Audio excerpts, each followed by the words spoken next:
Good evening. We now have 6 p.m. on February the 19th, and I will call this edition of the Planning and Zoning Commission for the City of College Station to order. If everyone will please rise and say the Pledge of Allegiance with us. Pledge allegiance to the flag of the United States of America and to the republic for which it stands, one nation, under God, indivisible, with liberty and justice for all.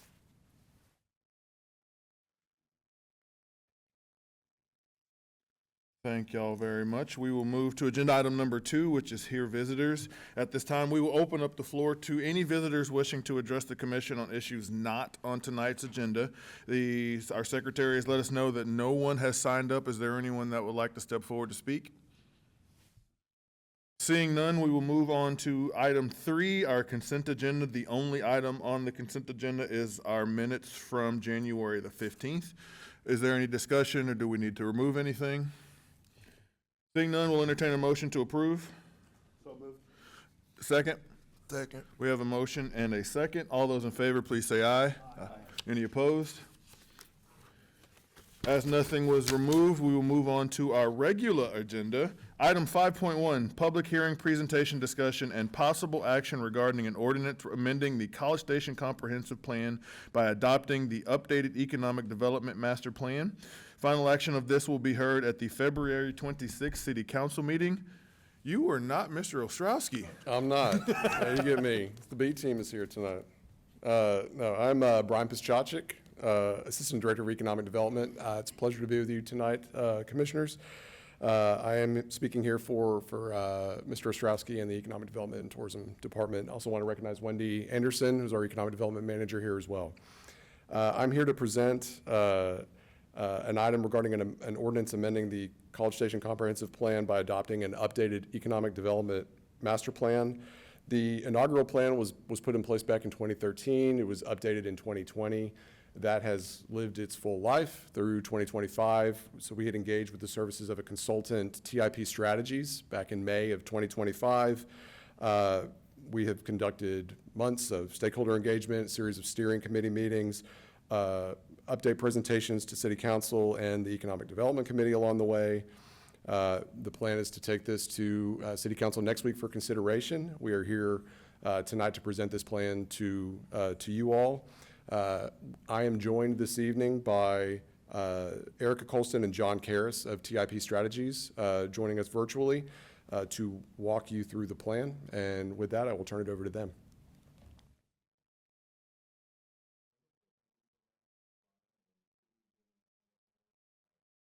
John Karras, joined by my colleague Erica Colston. We also have Tracy McDaniel, our president, who's been the principal in charge leading the work from our side. And I did want to acknowledge the great work that Michael, Brian, Wendy, Stacy, and Jennifer, the team have been working on us with over the last several months. And also, Chairman Cornelius, thank you for your leadership and involvement on our steering committee. We've really appreciated the support that we've received from you and your colleagues, as well as all the elected officials and business leaders that have helped us get to this point. So thank you for the opportunity to work with the city. We're here presenting the City of College Station Economic Development Master Plan that will provide a roadmap for the next 5 years for the sustainable growth of the local economy. And we've really organized the plan around 4 areas that Erica will talk through in more detail. Identity, which is really most closely aligned with planning and zoning, and the districts and the real estate and the placemaking industry, which is really the attraction and retention of target industries, as well as workforce and talent. The innovation aspect, which is something that you have a unique advantage in thanks to the largest research university in the state, as well as a lot of the entrepreneurial ecosystem components that you have. And then the 4th area, ignition, which is really all about implementation. So our agenda for this evening is to go over just a brief overview of the process and walk through the strategic framework. We'll dive into some of the details of metrics just to give you an example of the detail that is in the plan. And then we'll finish with our approach to implementing the plan and next steps. So I'm going to turn it over to Erica. Thank you, John, and thank you to the members of the commission for hearing our presentation tonight. We're very excited to walk you through an overview of the project and give you an update as we get to the end of our implementation phase. We've been very grateful to have worked with the City of College Station on this project. So I'll walk us through an overview of the project, why we're here, and what we aim to accomplish. And so for context, we are nearing the conclusion of what is a three-phase process that's extended over the past 9 months. The 3 phases are discovery, opportunity, and implementation, which we'll reference throughout the presentation. Our discovery phase began with robust stakeholder engagement with our kickoff in June. This included the creation of a steering committee that featured representatives from the business community, Texas A&M University, and city leaders, as mentioned. We kicked this project off with broad community engagement at the Business Over Breakfast event, and that was followed by a series of targeted roundtables structured around specific topics, interviews with key leaders of organizations, and a couple of site visits to the community. We estimate that across all these different engagements, over 140 unique individuals contributed their input as part of the plan. Some folks kind of came back to us a couple of times in different forms of engagement, but this included hearing from city staff, industry leaders, educators, entrepreneurs from the innovation ecosystem, as well as real estate developers and community members. So this ensured that we gained a broad perspective as we started our discovery phase of the project. I also wanted to highlight that part of the discovery phase included a comprehensive economic analysis that focused on assessing the city's baseline characteristics. So in addition to this plan, we've provided this tool to the staff, some additional data to work with as part of implementation of the plan. When we put together this data set, we knew that there were going to be a couple of key topics that would be very important. And so we dug deeper into the available innovation infrastructure, as well as the opportunities for commercial real estate and development as part of our discovery phase. So guided by a mutual understanding of the project goal, we aligned the results from the stakeholder input process, the economic analysis, as well as previous city planning. And all those elements came together into our assessment of your competitive position. And the intent was to provide a really clear focus on the goal of this project. So the goal of this project was to prepare a 5-year economic development master plan to provide a roadmap for sustainable growth, tailored to College Station's unique needs and opportunities. With that assessment, we moved from that discovery phase into the opportunity phase by casting a vision statement to set the strategic direction. The vision is that College Station will be the nation's most vibrant university community, a place where businesses thrive, innovation is embraced, and quality of life is unmatched, resulting in sustained prosperity and competitiveness. Expanding on that vision is the plan framework that John laid out a minute ago. It's really the heart of the document when you're reading the plan, and it represents the recommendations. As mentioned earlier, the framework is built around 4 goal areas: identity, industry, innovation, and ignition. Each goal has targeted strategies and actions associated with each of them to drive progress for the plan. Those strategies and actions have been refined through an iterative feedback process with city staff, as well as the Economic Development Committee and the Steering Committee. These goals with a handful of initial draft strategies were also presented to City Council back during the opportunity phase of the project. So now we will get into a couple of those details of the plan, kind of a smattering of overviews, as well as I'll pick on a couple of strategies to give you an idea of what's included in the plan without reading it all to you. In terms of identity, the purpose of identity is to cultivate university and community synergies to create dynamic and authentic districts throughout the city to attract residents, businesses, students, and visitors. This goal is really meant to help build on the obvious asset of the high visibility of Texas A&M University. So A&M drives a huge component of your visitor economy, obviously. Its programs, its sporting events, and its research facilities are obvious strong assets. There really would not be an economic development plan without some effort of leading into Texas A&M. But at the same time, we discovered through the process that advancing the economic growth and the fiscal sustainability of the city can be challenging without diversifying the city's identity a little bit. And by that, I mean making sure that we leverage A&M without being exclusively defined by it. We identified an economic opportunity to capture the appeal of audiences who don't necessarily have an affiliation to Texas A&M, but would still find a place in College Station. So this goal focuses on that role of placemaking and driving talent retention and attraction specifically. That was identified as a major challenge to the growth of businesses in the city. As an overview of what's contained within that goal, there are 4 major strategies. So establishing distinctive place-based districts to promote that balance, launching a city real estate strategy that prioritizes prime site opportunities specifically, positioning College Station as a destination for year-round tourism, and enhancing specific quality of life factors. So just to dig deeper a little bit more into that, so just understand that each of these strategies typically has a handful of actions associated with each of them, and then those actions also include tactics at a more granular level. So if I were to dig deeper into 1.2 is the one I've kind of highlighted in darker.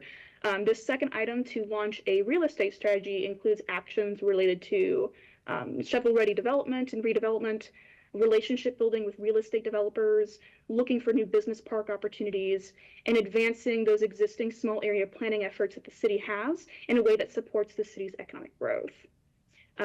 We also distinguish between types of key performance measurements in the plan, and those are associated with each of the goals.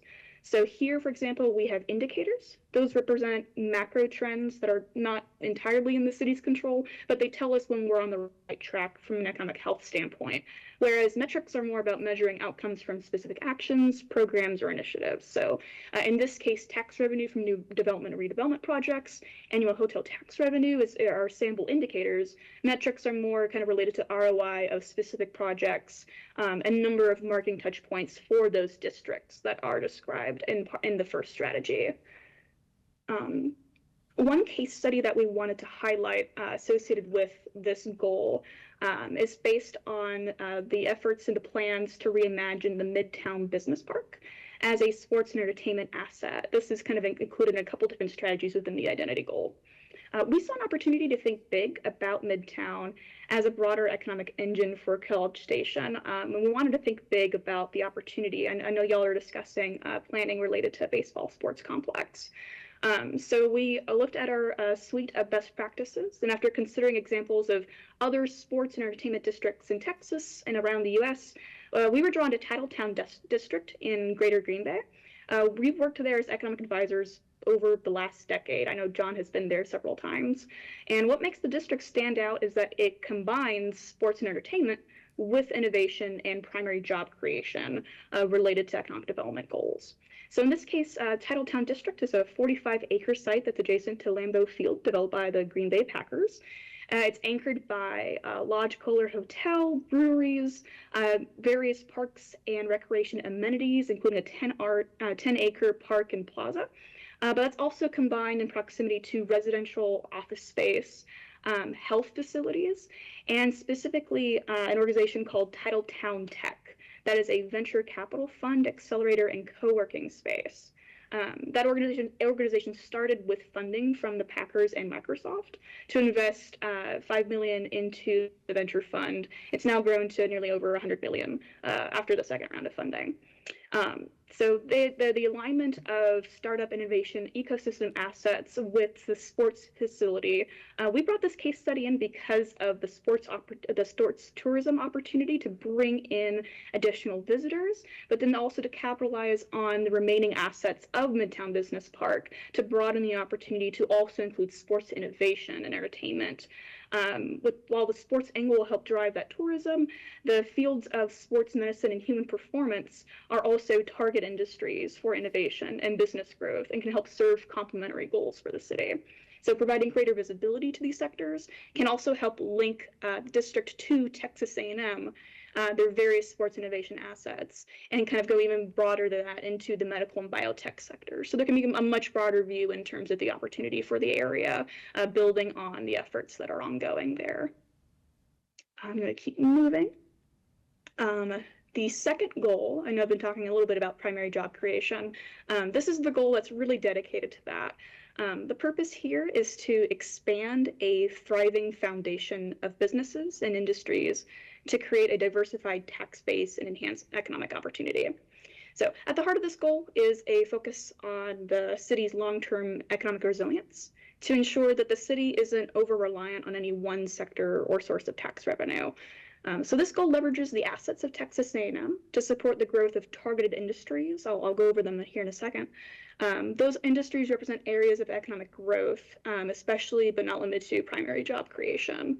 So to accomplish this goal, the role of regional and workforce development partners will also play a part, not just Texas A&M, but also, for example, Blinn College in terms of local workforce development efforts to connect residents who are trained and educated here through the community college system, for example, will be essential. Not all of the jobs in the area that will be necessary for supporting targeted industries will necessarily be at the bachelor's level, but that will help balance in terms of the available workforce for businesses. And then likewise, small businesses help contribute to the city's identity. So this goal is also aimed at supporting their growth as well, not just the target industries. In terms of the goal and the major strategies in it, so I've been talking about target industries. That first one's about focusing attraction and retention efforts on target industries. So those industries are healthcare, life sciences, biotech, animal health, professional services, aerospace, national security and energy, and then the retail, entertainment, and hospitality sector related to y'all's tourism growth.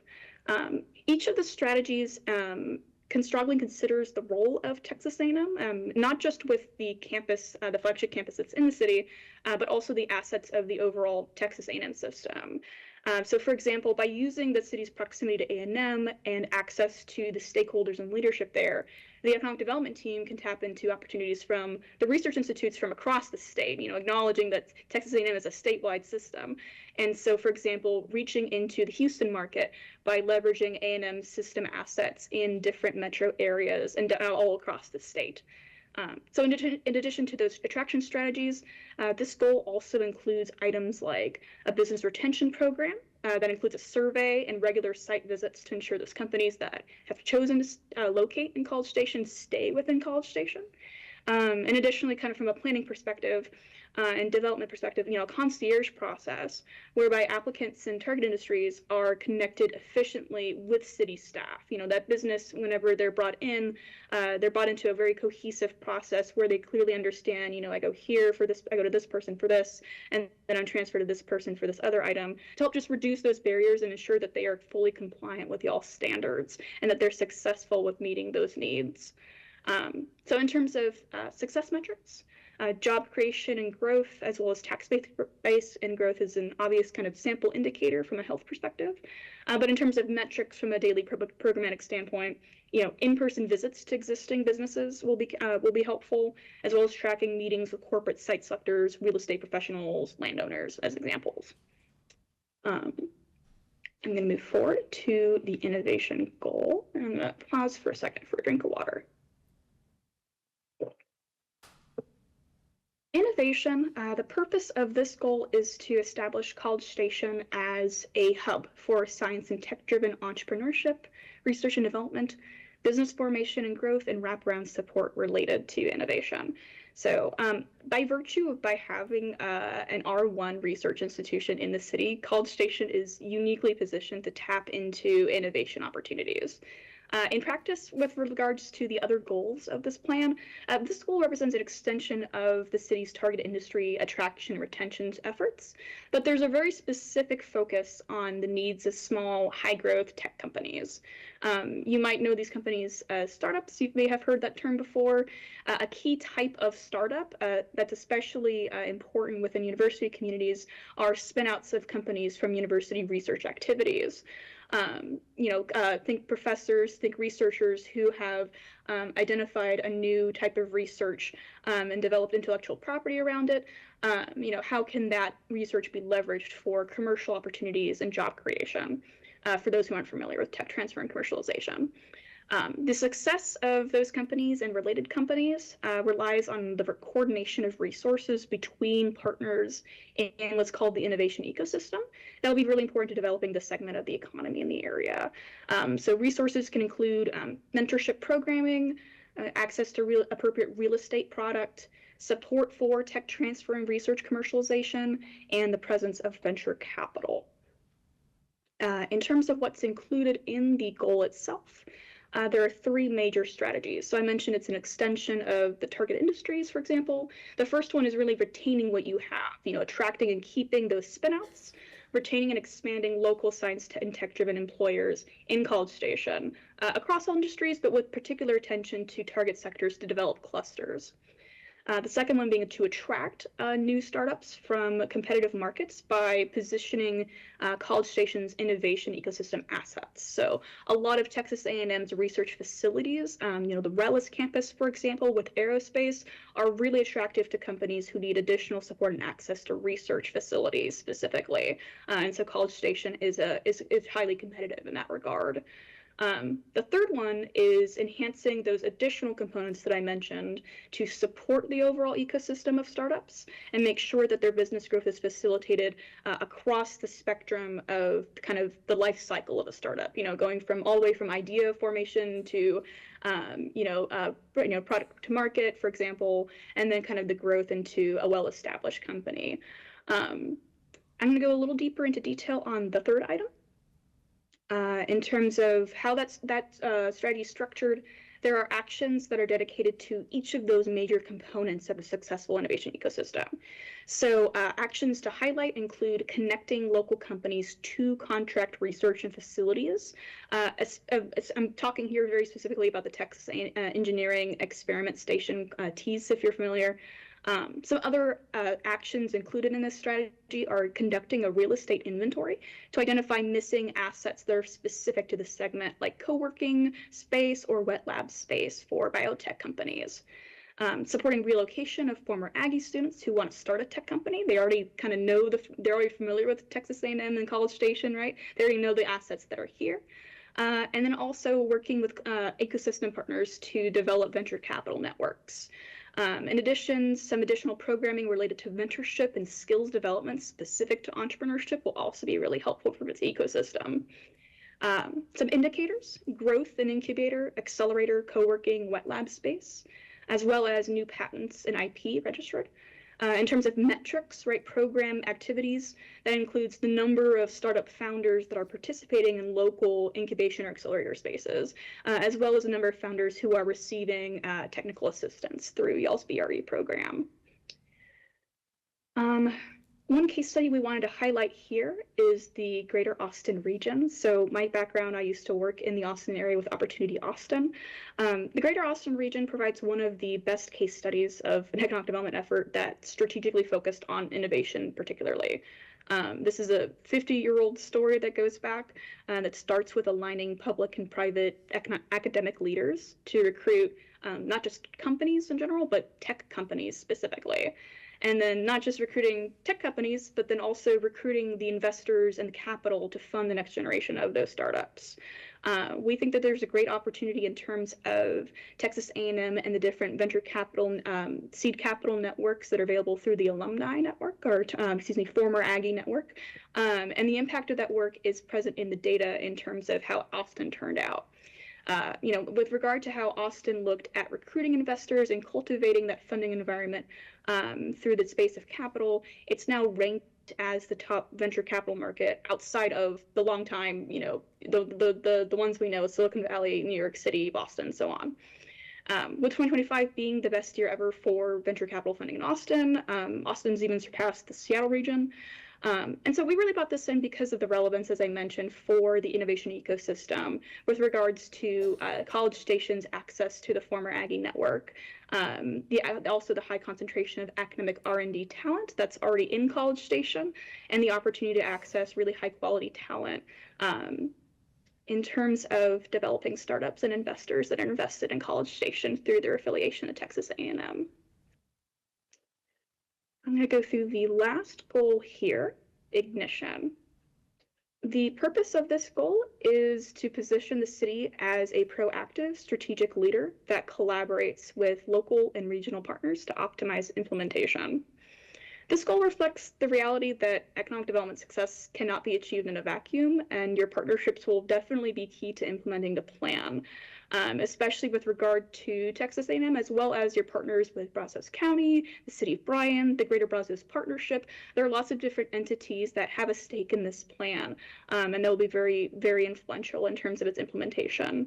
I mentioned those kind of local and regional actors, but also we want you to think broader in terms of the statewide leaders, working across workforce development, business recruitment, and cross-regional strategy. The way that you are positioned within the Texas Triangle means that there are lots of additional opportunities where College Station can stand out because of not only your unique position, relationally with Texas A&M, but like geographically, your proximity to all these different metro areas that are growing rapidly within the state of Texas. So I will go over the context of the ignition goal as an example of implementation and collaboration.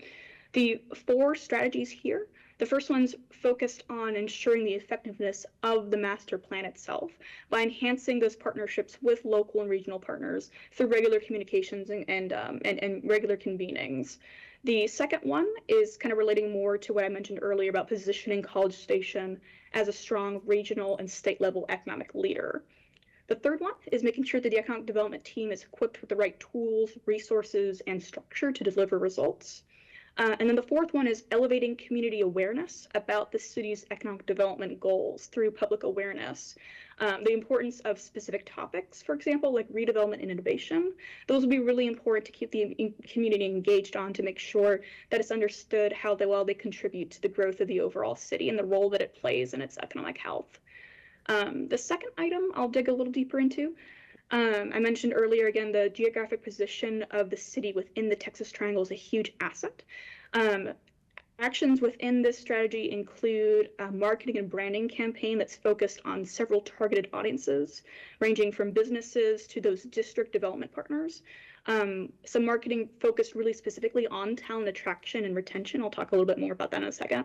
And then statewide leaders, right? Using, for example, access to statewide leaders who are coming into College Station via Texas A&M University, whether it's conferences, events, major leadership convenings at the state level, making sure that College Station is positioned well with those leaders. Additionally, other actions include positioning Easterwood Airport, as well as some specific, highly specific A&M institutes like the National Center for Therapeutic Manufacturing.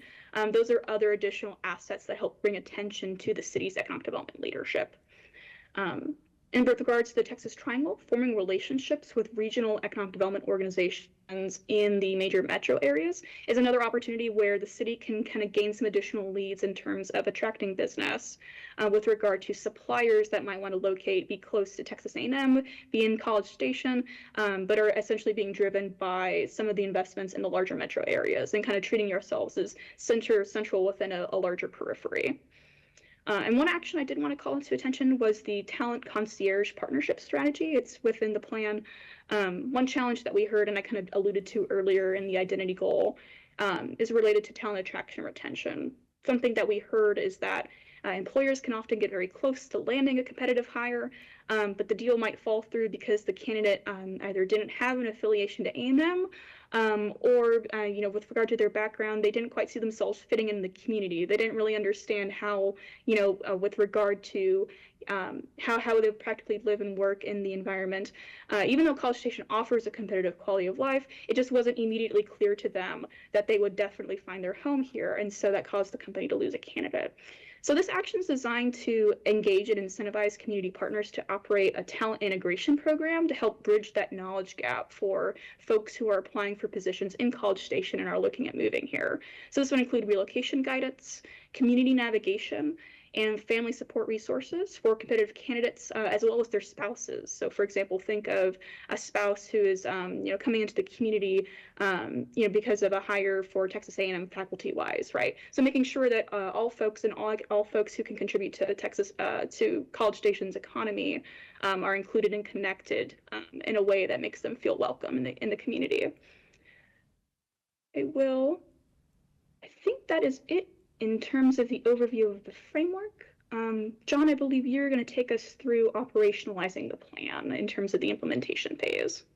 Thank you so much, Erica. Yeah, so to wrap things up, let's go over just a couple of the major components of that last phase, which is the implementation phase. That's where the rubber meets the road, where we're starting to operationalize the plan. And we think about what are the major factors that will lead to success. So all of the goals are working together. The four major goals, they work synergistically, and we've identified the performance measures, both the indicators and the metrics that Erica talked about, to help track as well as communicate the success. And we did recognize that collaboration is really going to be critical. It's not just the city's plan, it's going to be the city leading a lot of efforts, but also a lot of partners that will be taking on important roles of either leading or supporting some of the actions and tactics.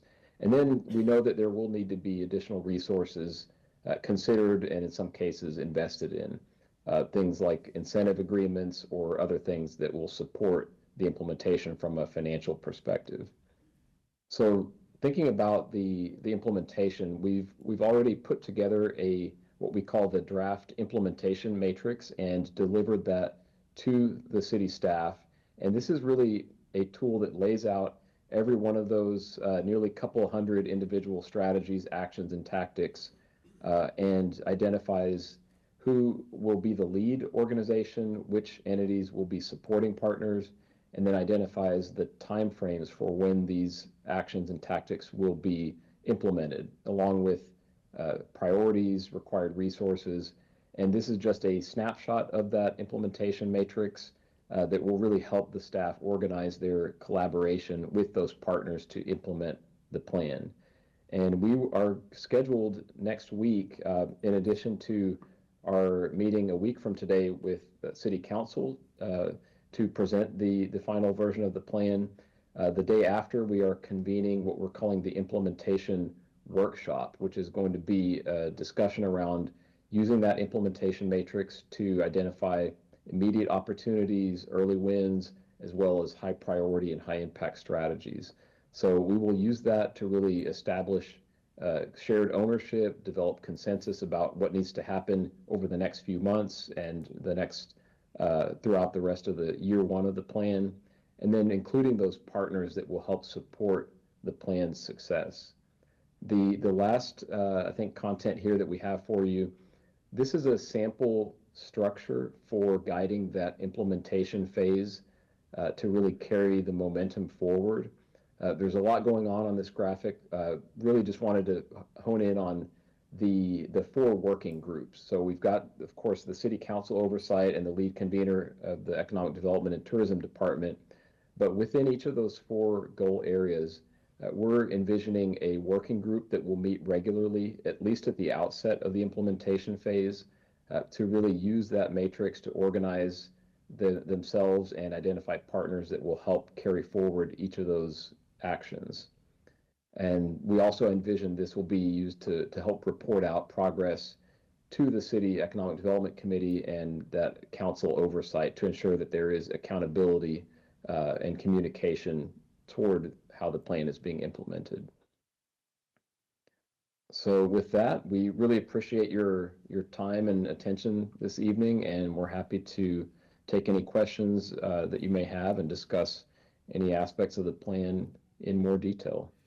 Before I do open it up for questions, as was mentioned, I was privileged to be a part of the committee structure, and I do want to commend council and city staff, the other members of the committee, but also Tracy and Erica and John for all of their hard work. During the process, we did a great job of talking, and everyone was able to hear concerns, whether that be about affordability or infrastructure, but also to highlight what really makes College Station what it is and what continues to attract, whether that be new residents or new business, as Erica mentioned, so that we can continue to be the economic leader and to continue to be able to compete, whether that's as a city or a community or a region, as we continue to move forward. So pass along our thanks. But yeah, Tracy, Erica, John, thank y'all very much. And with that, I will open it up for any questions.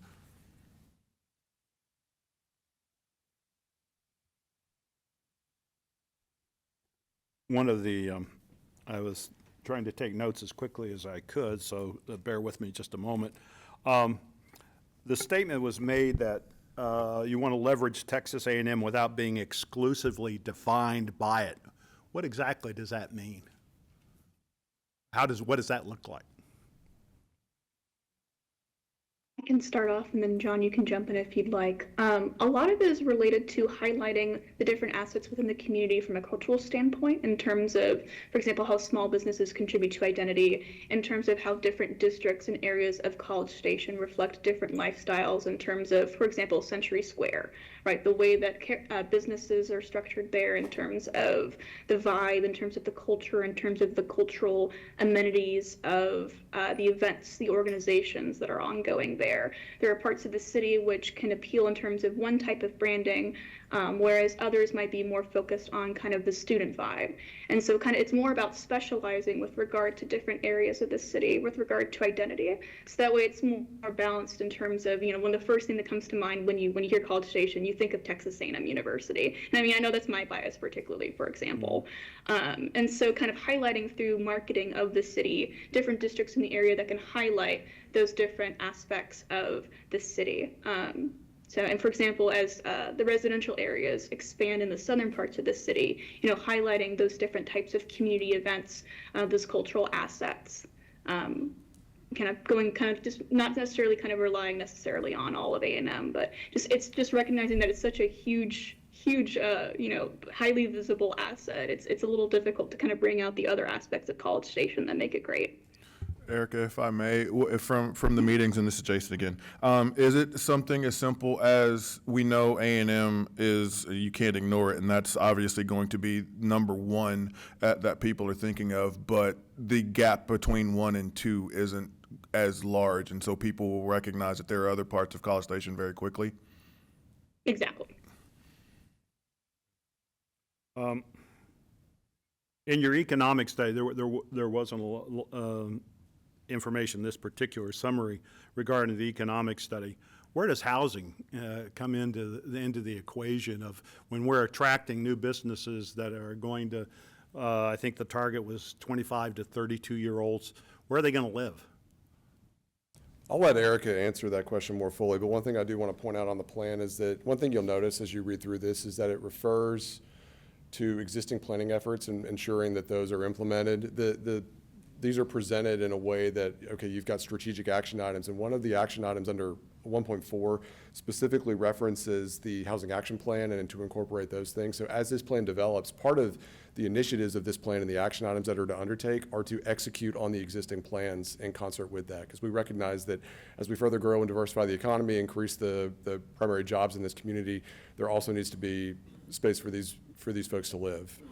With respect to the 25 to 34, that's actually, the data will prove out that there's a bit of a dearth of that demographic here.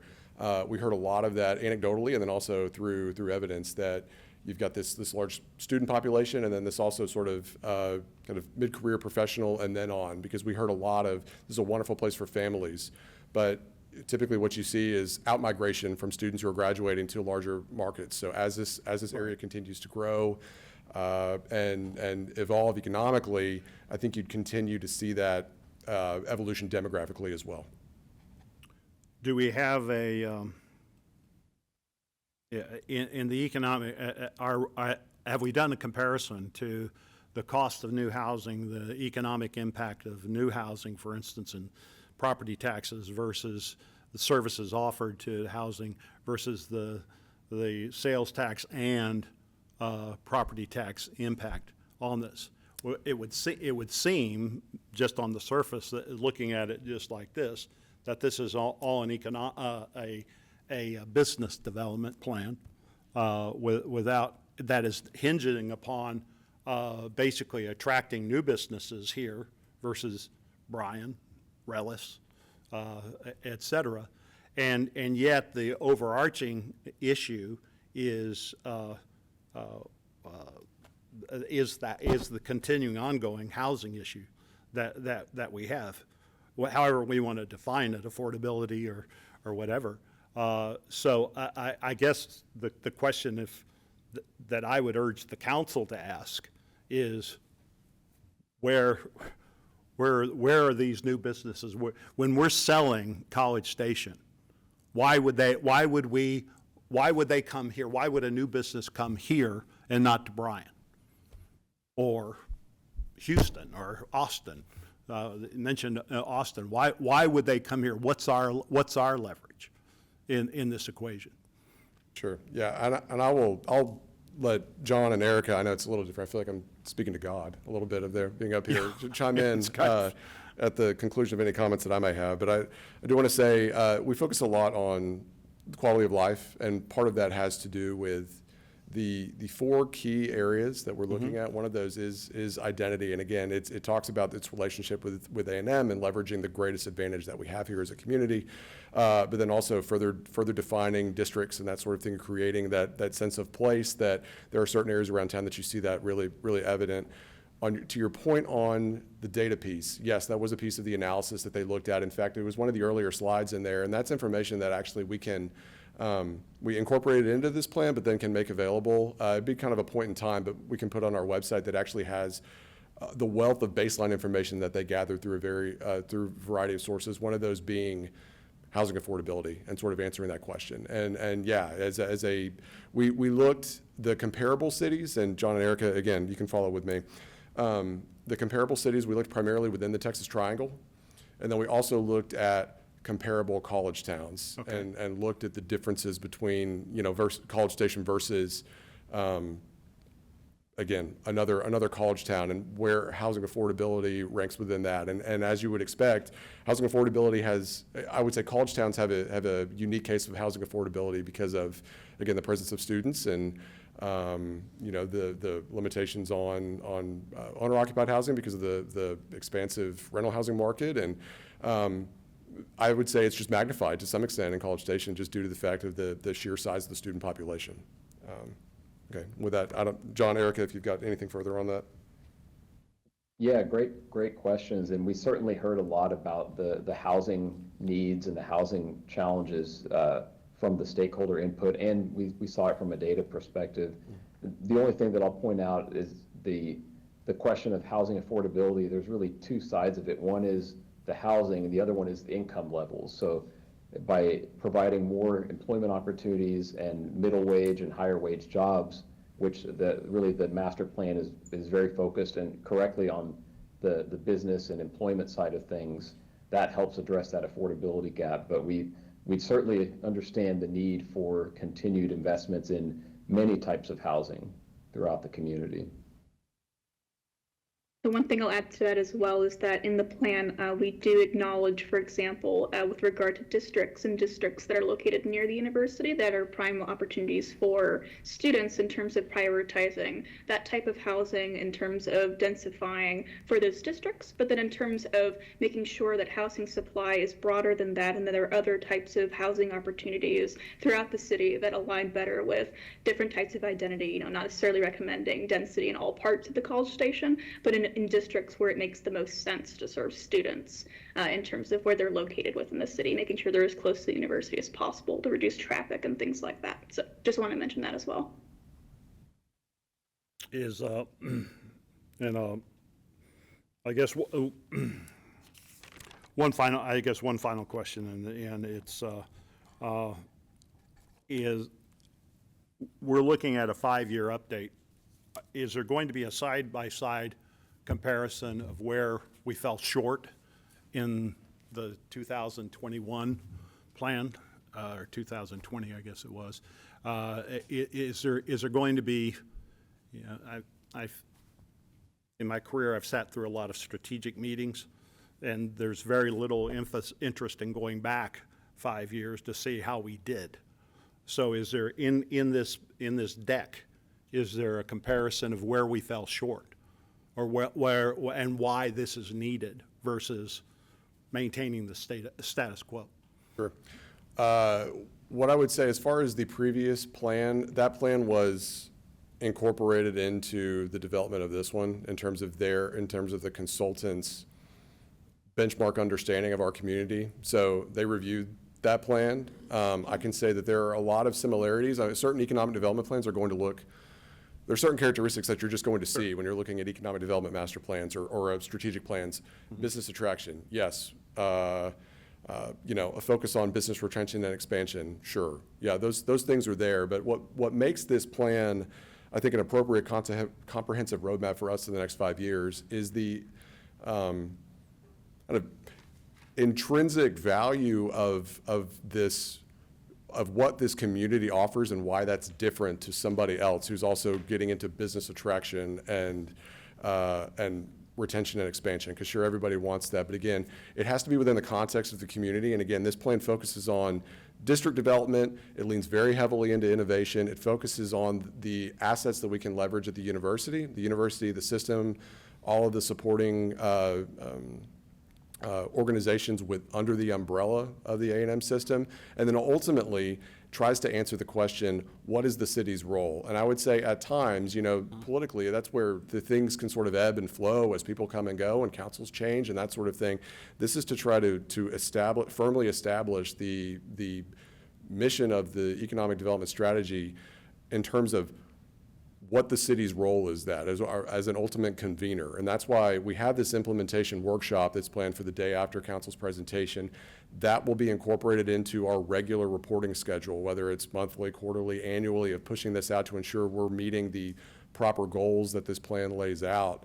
Would you say the example that was given was Titletown? That was a technological development that was a collaborative effort between the Packers and Microsoft, I believe it was. Yes, sir. In that scenario here, in that example right there, who would be the partners in that kind of development? Would it be the city of College Station, or would we be looking for 44 Farms or some other corporate, would we be looking at Microsoft to join hands with the university? Sure. I think part of it is the context of that aspirational case study of something where sports and innovation have been achieved very successfully. Right. So given the area of the Midtown Business Park and the prospective baseball development, that would leave a certain amount of acreage that's there, currently zoned M1 light industrial, but then you look at something like a Titletown in Green Bay, and is that something that's transferable, leveraging all of the assets of A&M? We've got sports,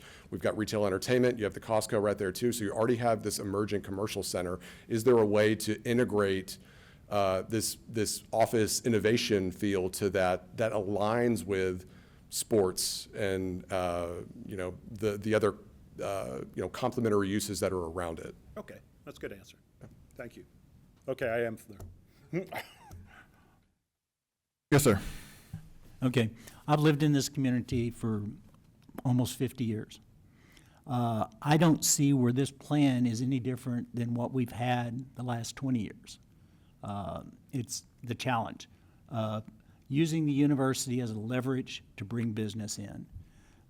We have had research groups established, councils established, done huge surveys, tried to bring in innovative technology, incubation, everything in the process, and we haven't moved the dial.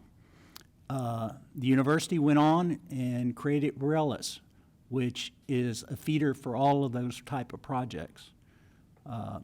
And using what we have here in this report is very challenging to me because it's not anything different. The challenges we have in this community, we've looked at what the legislature has done to us this past year.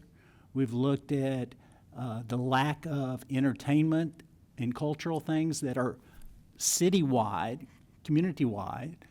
We have not seen housing that's accommodating for the community. It's a challenge. And the growth that we have is exponential. And yes, economic development is important. It's an initiative in this community, but at some point, it can't be just the university driving everything and assuming the university is going to allow us to grow. We've seen where the university does their own thing continually. And I think it's a wonderful report. I think it was a lot of time. Even your comment, you rolled in the previous one into it. I saw that same type of information rolled back and forth in there. I didn't see where there was a move to truly grow this community. It was to accommodate the university's needs throughout. And I think at some point we have to step up as a community and say, we're going to grow. We're going to do our thing. We're going to look at what we can do to bring in that 25 to 32 age group, house them in this community, create a workforce, create jobs for them, not necessarily assuming they're all going to go to work for the university. That was 20 years ago, everybody did work for the university.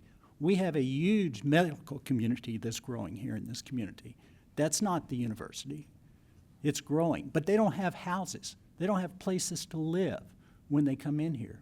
So that's a challenge that we need to be looking at, and I think that's where we need to be moving towards. I don't see that in this report. I don't see that type of information in there. I didn't see a cost of looking at what it's going to cost, how we're going to initiate any of this. It's just the same rehashing of what we've had the last 20 years. And I think that's a challenge for me to approve this at this point and say, okay, we're going to do this again for 5 more years, what we've done for the last 20 years.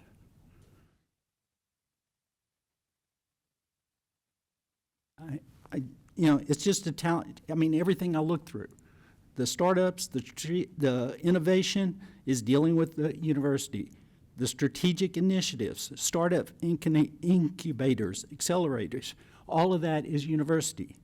Challenges that we have are not being addressed in anything in relationship to this. And that's kind of where I am at this point. And, and I think even the comment that you made, what can this community offer that is different? And it has to be city initiative or community initiative. What are we going to offer that makes College Station different than just saying Texas A&M University is here? And I don't see that in this report. So thank you. Well, thank you. I think that was a really good presentation. When y'all mentioned Austin, that did kind of scare me. Because my main 3 things I was thinking about during the whole presentation was gentrification, displacement, and unaffordability. All those were nice, new, shiny toys, and you mentioned quality of living. Those things, if we do get those things in, that's going to be quality of living for people who are not here now. So when you mentioned quality of living, I would like to see something for things that people who are here now and who have been here generationally. But thank y'all. Mr. Collins? There was a lot of energy given to collaboration and the different partners, and I even heard that, obviously incorporating Brazos County into the plan and how they're going to contribute to this. I didn't hear anything about collaborating with the city of Bryan. Is there any initiative here? Because what happens in Bryan will obviously affect us. Half the people that you attract to this town will live in Bryan. I mean, they're going to be inextricably joined to whatever happens here and whatever growth we experience. Is there a part of the plan that encompasses how to work with our sister city?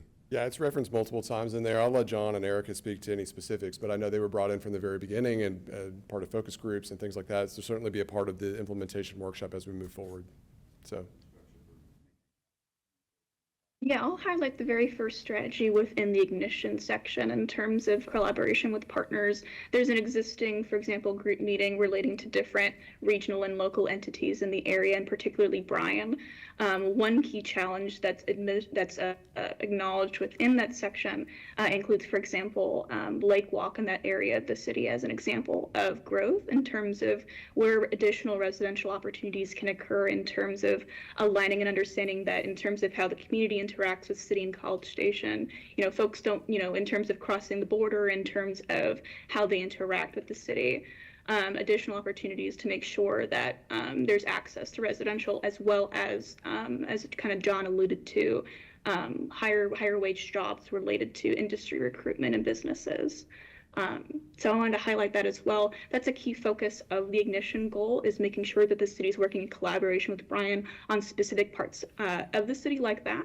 But then there's also overall collaboration in terms of how they are planning for additional residential growth in the area to make sure that we're meeting the housing affordability needs across the range of costs. And John, I don't know if you had anything you wanted to add as well. Yeah, well, we certainly included references around the collaboration between the two cities, the county, the Council of Governments, but also certainly the Greater Brazos Partnership. And we've had a number of conversations with them as they're advancing their organization with new leadership and the roles that they will be playing to bring everyone together, but also to market the community to the outside world. And workforce and talent and education is another one of those regional issues that can't be solved just by College Station. It really has to be a collaborative effort between both communities, higher education, school districts, community college, and on down the list. Well, this One strategy, oh, go ahead. My apologies. One of the reasons this is particularly pressing to me at the moment is I just got a call today from a commissioner on Bryan's Planning and Zoning Commission asking me about a development that was going in behind Northgate, and it turns out it is exactly on the border of Bryan and College Station, and he has developers that are interested in the property that's immediately adjacent to that, but because we don't have a regular collaboration, he had no clue what was going in there and whether or not it was going to be appropriate and what the plan was. We did have a great small area plan meeting about the Northgate NG 1, 2, and 3 districts. I had to explain to him about what the NG 1, 2, and 3 districts were, how they were implemented, which I had to get a little more education on to be able to have that conversation with him. But in my 4 years on planning and zoning, one of the best, most collaborative things that we've done is we had one meeting where officials from P&Z from Bryan and College Station got together with some city officials and just talked about the direction that we were working on, what we were doing on adjacent areas. And that was the first time that had happened in how many years? A decade. In a decade before that. So I'd like to see some effort put into making that a regular thing that happens, such that we're not beholden to Bryan, but at least we're transparent about where we're going, and hopefully we're getting on the same page about what we want to do with areas that abut one another so that we can grow together and we're not stepping on each other's toes and we're creating things that work together for the benefit of everyone.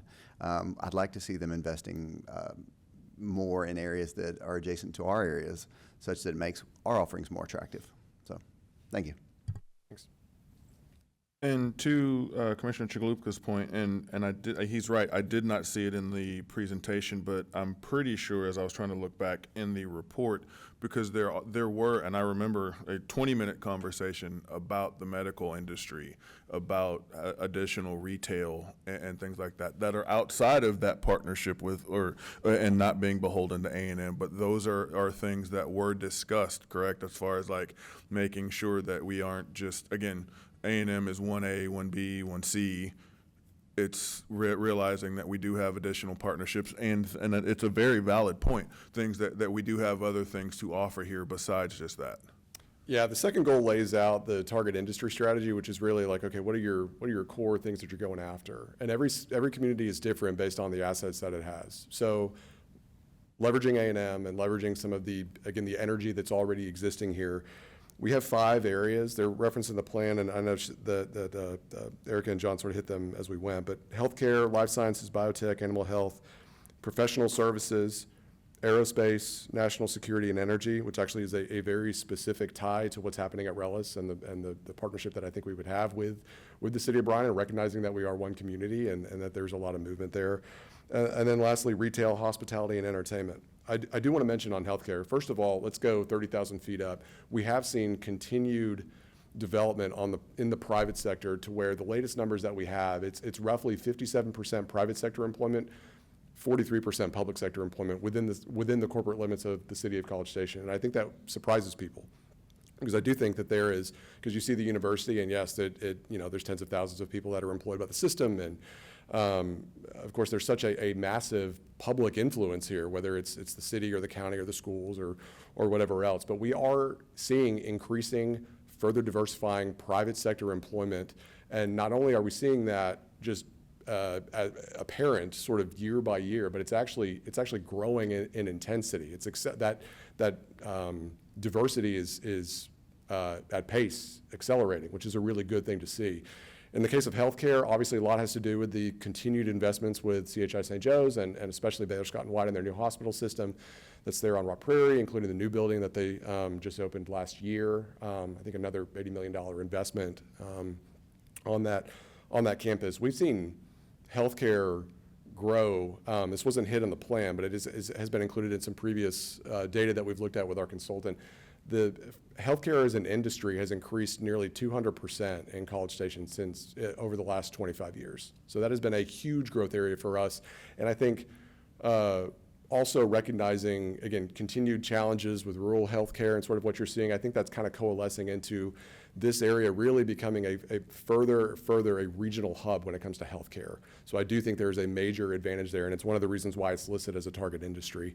The other one that I want to highlight too is we've seen a major increase in professional services over that same time span. So well outpacing certainly the nation, but even the state and the state of Texas and Brazos County as a whole within College Station. Again, so those are your engineers, those are your architects. Again, and that is a direct influence, or a direct. There's a linkage there between investments that A&M is making in the College of Engineering, for example, and then further growth in those specific industries here. So how can we continue to grow that? That's obviously something that we're trying to do, and I think something that the plan tries to address is to answer those questions as to, yes, we want to do these things, but how? So we think, obviously, in concert with TIP strategies, that we are able to at least answer that question, and then the job is now for us as a community to execute on that moving forward. When it comes to economic development, I think that prevention's worth a pound of cure. We've had restaurants like Razzoos has gone out of business this year. Varsity Grill has gone out of business this year. Anchor Bar has gone out of business this year, and those are just 3 within the past 6 months. Varsity Grill and Anchor Bar are both particularly pointed in that those were open less than 2 years when they went out of business. And so when you're looking at attracting new businesses, if those are new businesses that came in and failed, that doesn't look good for attracting a new business. And I know the city of College Station can't be held responsible for how businesses are managed, but when you have multiple new startup businesses that come and fail, is there anything that addresses how to support and drive business towards existing businesses such that it creates a more attractive environment for anybody else who'd like to come here?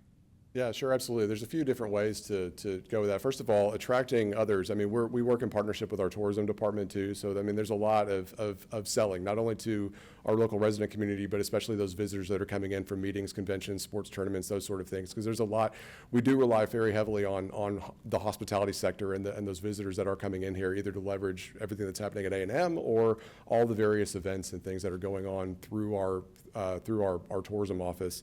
As it relates to restaurant closures and retail swings, yeah, that's absolutely, obviously it's terrible that those things happen. College Station is not immune to the ebbs and flows of kind of the macro market of how that happens. A couple of things on that. One, we do work with a retail consultant, as a national level retail consultant that help lines out our strategy, who we target, who we go after. They have broker-developer connections, so we try to, again, when we're either supporting what's happening within the city limits of College Station or recruiting those external, maybe restaurants that are not in Brazos County or others that we're looking at, sometimes there are groups, there are business, prospective business owners that are looking for space that is readily available. They may not want a greenfield space if they have to build brand new brick and mortar. So one of the things that we've seen is actually, as the city has matured, a larger number of backfill spaces that tenants are then filling into. So a backfill space is what you would expect. It's a strip center, it's a former restaurant or retail space that a previous retailer has vacated. This provides us the opportunity, working with our retail consultant, to try to find that appropriate site for them. Over the span of the calendar year 25, we saw, this is just retail, we saw about 30 businesses open. I want to say 2/3 of those were backfills. So I think that's just, again, a unique churn in the market, but ultimately it provides us an opportunity to find an appropriate solution for another retailer to come in. I'd like to see an emphasis on that, because just on University Drive alone, we have Paolo's, we have Salt, now Razzoos, and we have Red Lobster that are all sitting vacant at the moment. Not to mention the Macy's that sits at the corner of our shopping center that currently doesn't have use, which belongs to us. So I think, you know, a great indicator of health is people looking to compete for those places, to reopen businesses that are successful, such that we don't have multiple empty places available for backfill. So I'd like to see a little more emphasis on that as well. Okay, thanks. Follow up, just a second ago, you mentioned aerospace and all the different areas. I think out of the 7 you listed are all tied to Rellis. Rellis is in Bryan, and that's their area that they're going to be developing around and addressing. How are we going to pull incubators into College Station when Bryan has got property surrounding that campus that are meeting 90% of what you said we're going to go after? So that was one of the 5 things that I listed. Part of it is that you want to just find site solutions for prospective businesses, whether that's healthcare, hospitality, retail. We have to have the land available, so it has to be, that's one of the elements that's in here is a real estate strategy for the city. We have this 200-acre, light industrially zoned business park that, again, we're looking at doing a baseball, the city collectively is looking at doing a baseball facility there. We do sports tourism, frankly, really, really well as a community.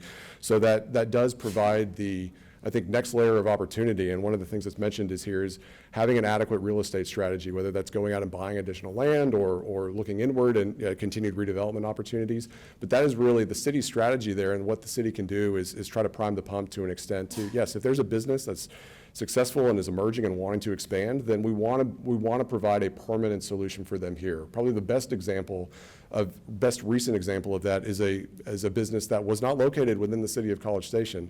It was in the Aggieland Business Park. That's in our ETJ, just outside of the city. It's Farah Diagnostics and Biologicals. It was a really brilliant guy. Was recruited by AgriLife from Ithaca, New York. Was at Cornell, moved to A&M. Had a really successful business, was running out of space, and we found a spot for him in the College Station Business Center. They are under construction right now. That's the building that's there, where the FedEx is, so College Station Business Center just south of Fitch.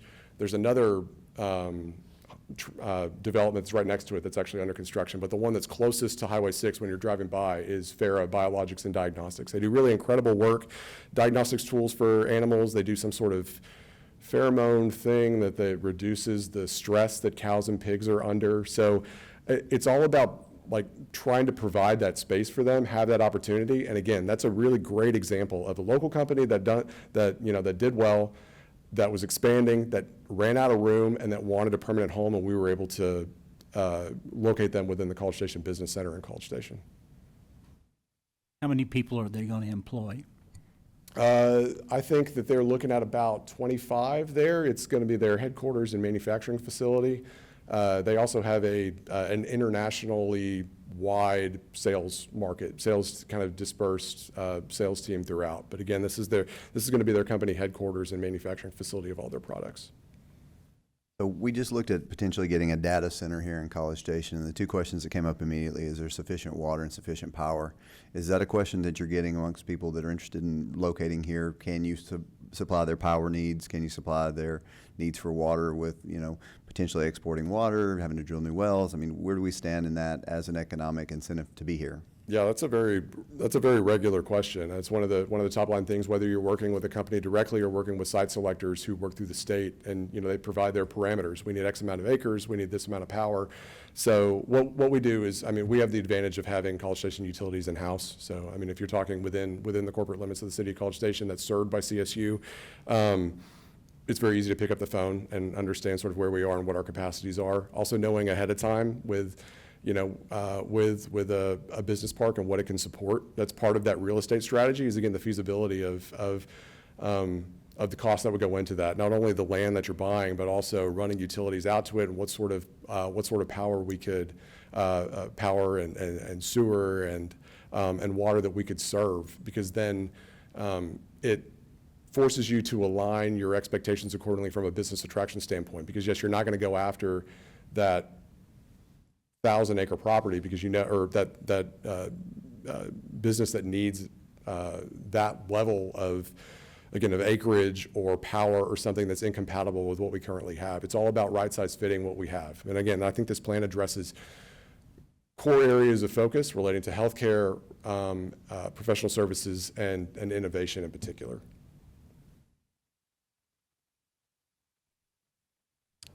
Well, I guess, could I get an answer possibly for the question I asked? Within the economic plan, is there an idea to slow down displacement and gentrification?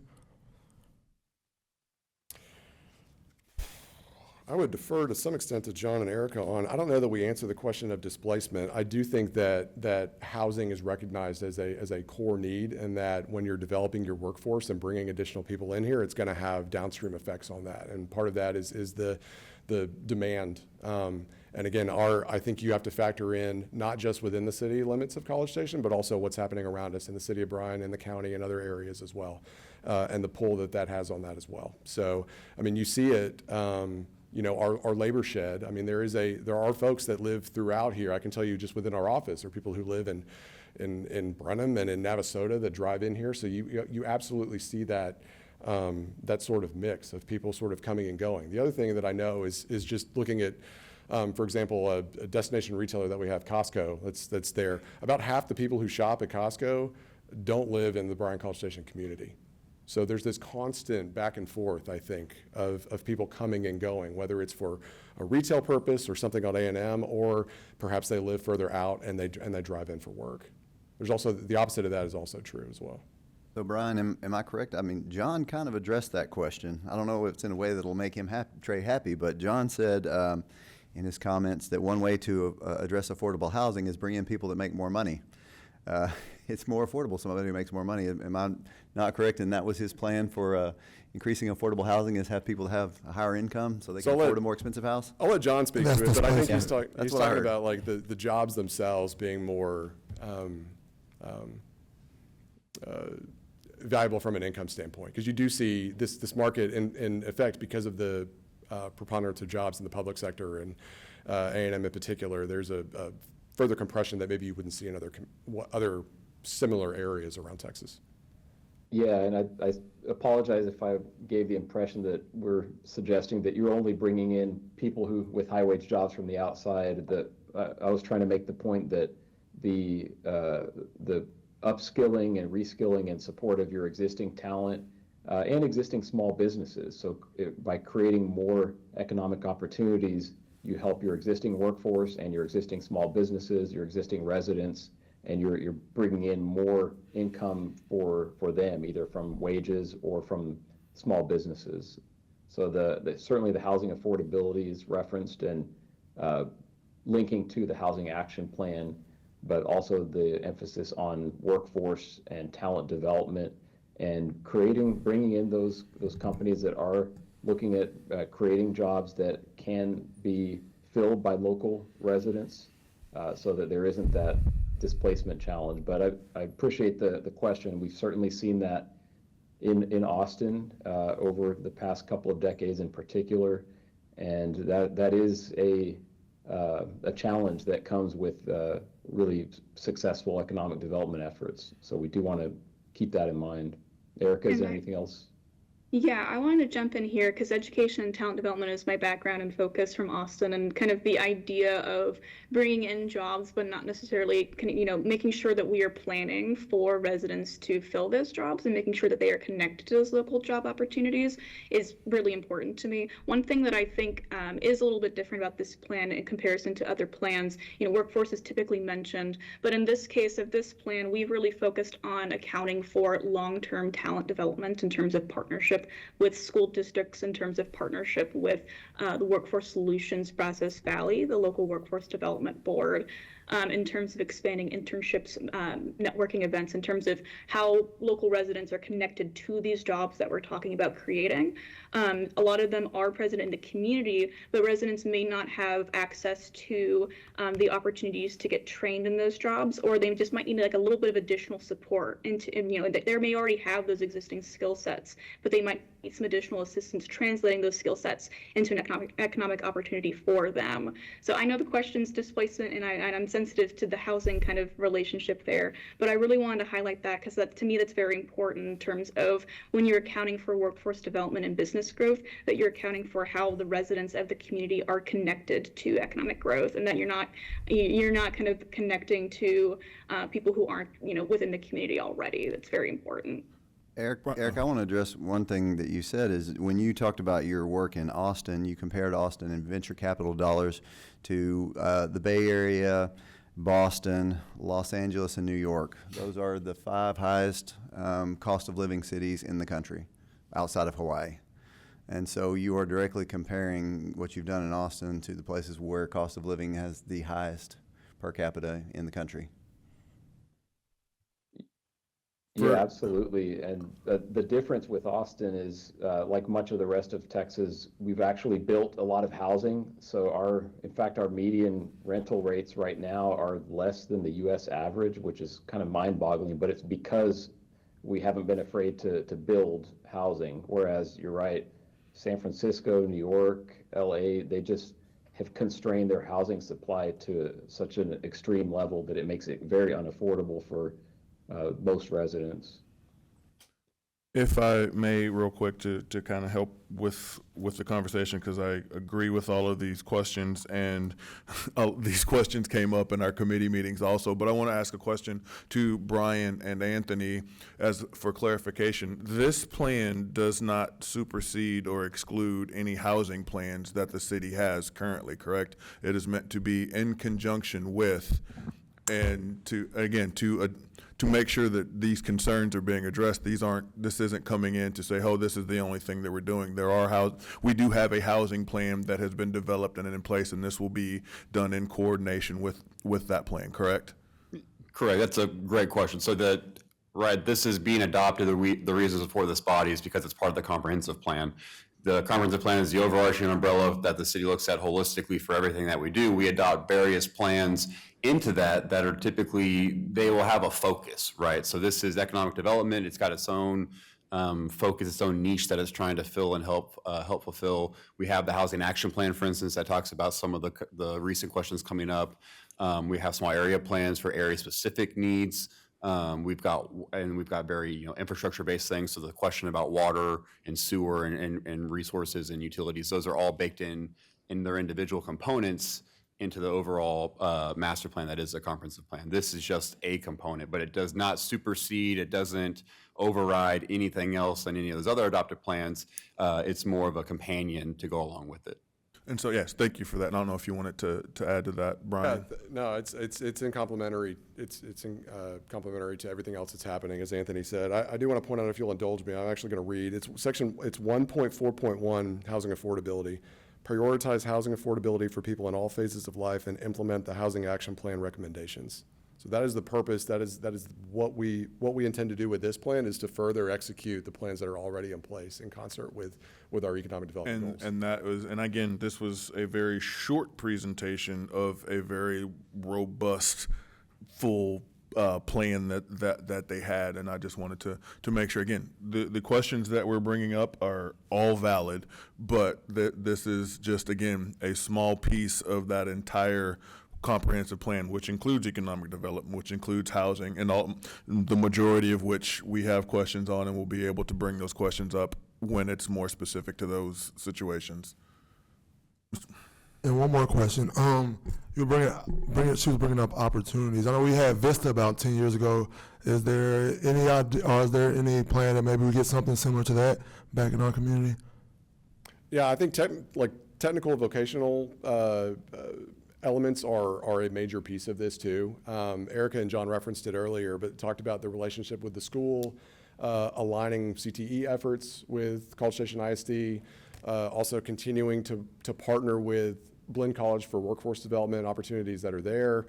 So yeah, absolutely, that is a major focus that we have, because workforce development is so incredibly important. And again, you talk about new jobs coming in and people coming. It's about building opportunities for people who are here, whether it's through providing them initial skills or upskilling upskilling like what they already have to prepare them better for the new jobs that are coming as we again continue to grow. Yes, sir. Go back to my original question. Can you give me maybe 3 points that this is different than what our original last 5-year plan has been, what we've had in place as far as a research park and committees and councils and advisory groups. How is this plan different? 3 points. Okay, to put me on the spot. Yeah, no, I know. No, no, that's right. Let me think of 3. No, I would tell you that, let me focus on the 4 elements, and I'll get more specific on each one of those. So the first one is the identity question.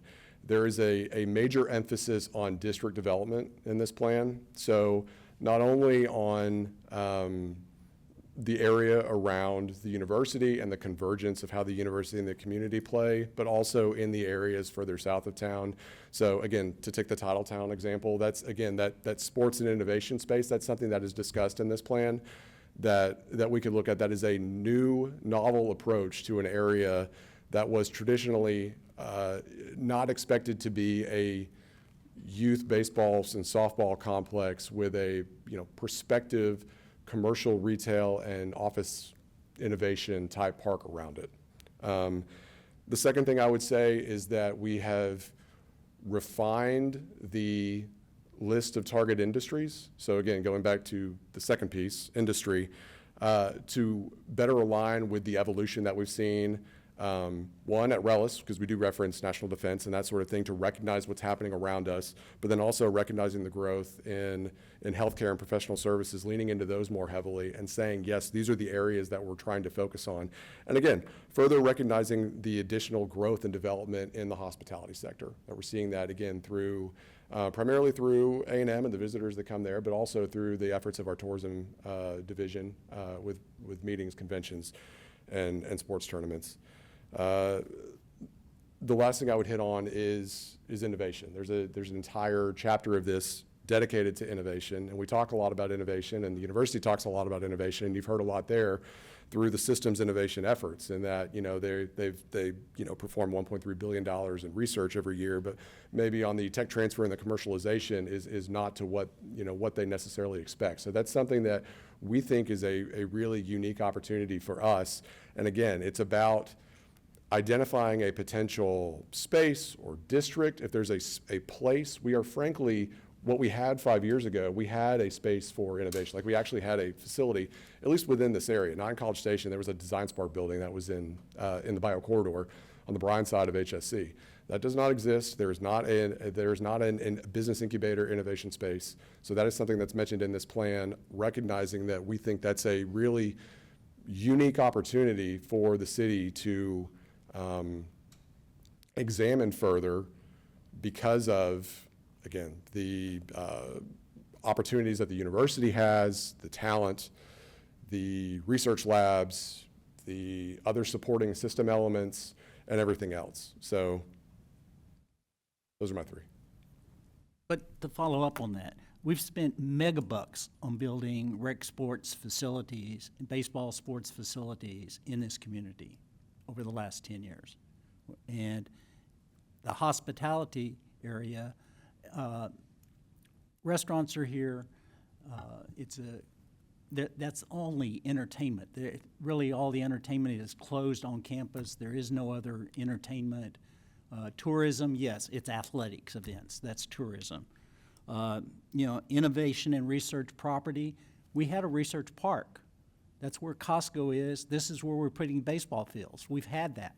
So how is all of that different in this plan from what we've had in place? And that's the challenge I have right now, is we had these type of things in place and have worked towards them. And you're bringing me a plan that tells me it's going to be different. We're going to do something different that is going to be community-wide. And I don't see it in this plan, in this proposal. And that's the challenge I have. So, thank you. One additional comment to what you're Yes, sir. I'm looking at a 93-page document that is legalizes this, moves it to the ordinance that we're going to be asked to vote on. And there's a lot of, in my view, there's a lot of unanswered questions about, okay, if we change this ordinance, if we recommend to change the ordinance, the city council change this ordinance, to what end? How is that going? Why is that necessary in order to implement this plan? So it's because it's a change to the comprehensive plan, so it would be required to include this plan as a part of it. That's why there's an amendment in front of you all, and that what we would take to council next week. I will say from a member of the committee's standpoint, we have probably talked about Texas A&M more tonight than we did in any of the committee meetings that I was a part of. It is a very valid concern, but in terms of talking about Texas A&M, it was what was like we talked about the University Drive corridor and what we could do to capitalize on that. We talked about the George Bush Drive corridor and how we could capitalize on that and going around even the Harvey Road. A lot of information was talked, or a lot of time was spent talking about, again, South College Station and how to grow in that. I, again, understand everybody's questions and concerns. I'm just trying to, so from a committee standpoint, there were a lot of conversations that discussed all of this. That's why I mentioned affordability. I brought up affordability because I know how important that is to continue to discuss. And so very valid concerns. This was, I think, and to Tracy and Erica and John, as y'all continue to move forward, I know this was very difficult to put 93 pages of information into what I think was supposed to be a 20-minute conversation. And so making sure that, and as we, whether it's frustrating to the commission or not, we understand that we can be the testing ground for conversations before you take it to council. You are hearing a lot of the concerns that I think you are going to get from council. And I just want y'all to be prepared, especially as we continue to deliberate here of what these continued concerns are going to be and being able to present them in a more concise manner for those that, for some of the council members that couldn't be at every meeting. To continue on, if nobody has any questions right now, this is scheduled for a public hearing. I will now open the public hearing. I have been told that no one is signed up to discuss this. Is there anyone in the audience that would like to step forward to discuss this? Seeing no one, we will now close the public hearing.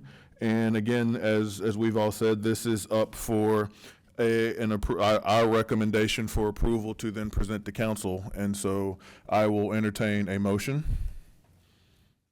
I make a motion. We have a motion and a second to approve. I will start on our far right, my far right, with Mr. Watson. Any additional discussion, sir? I think there's a lot of questions and concerns. I hate to recommend something to go to council with so many questions. I would have liked to see this more tabled and maybe address some of these concerns and issues. I cannot support moving forward with this presentation right now in the place of where it is, and that's the challenge I have. Yes, sir. Mr. Collins. I think during the course of our discussion, I've outlined most of my concerns. They're not deal breakers, but I'd like to see a little more strategic outline on how the city of Bryan gets incorporated into the planning process such that we're on the same page. I'd like to see a little bit more about quality of life for people between the ages of, say, 22 to 35, because that's the people that we're losing. Those are the people that we're training up at the university, and then they're going to cities based on one, earning, which we can address, but quality of life is important. I mean, there's a reason they're going to want to be in Austin. So we have to have things that make it attractive to be here. Part of that is housing that a 22-year-old can afford, but it's also amenities. And when you see things like restaurants closing down, entertainment venues not being built, things that cater to that group of people, it doesn't matter how good the school is if you're a 22-year-old that's in the beginning of your career, and that's really what's important to you. So some focus on that will allow the innovators to attract the kinds of people that they want, the research college graduates, the people that just got their PhD, the people that are working on these things at universities across the country to want to come here and be in those incubators. And like I said, I'd like to see some emphasis put on, I mean, economic development is bringing in new businesses, but it's also seeing the success of your current businesses, because nothing's going to attract success better than success. So while I like that there are spaces to infill, I wish we didn't have the need of them. I wish everyone was so busy that no one was going out of business and people were competing for new spaces and paying more for new spaces, because this was the place to be successful in business, whether it's restaurants, whether it's entertainment venues, retail stores, whatever it is. Nothing's going to promote people to want to be here more than seeing that the businesses that are currently here are thriving. So that's my 2 cents. Thank you, sir. I'll go down to the far left. I agree with what, we've heard. One of the things that I would like to see in particular is why haven't we been successful in the last 20 years? Was there an evaluation of, when we lose businesses to other cities, is there an evaluation of why we've lost that opportunity? And I would like to see that added, to try to determine what we're doing wrong so that we know that we can make this successful the next time. Does that make sense? Yes, sir. Thank you.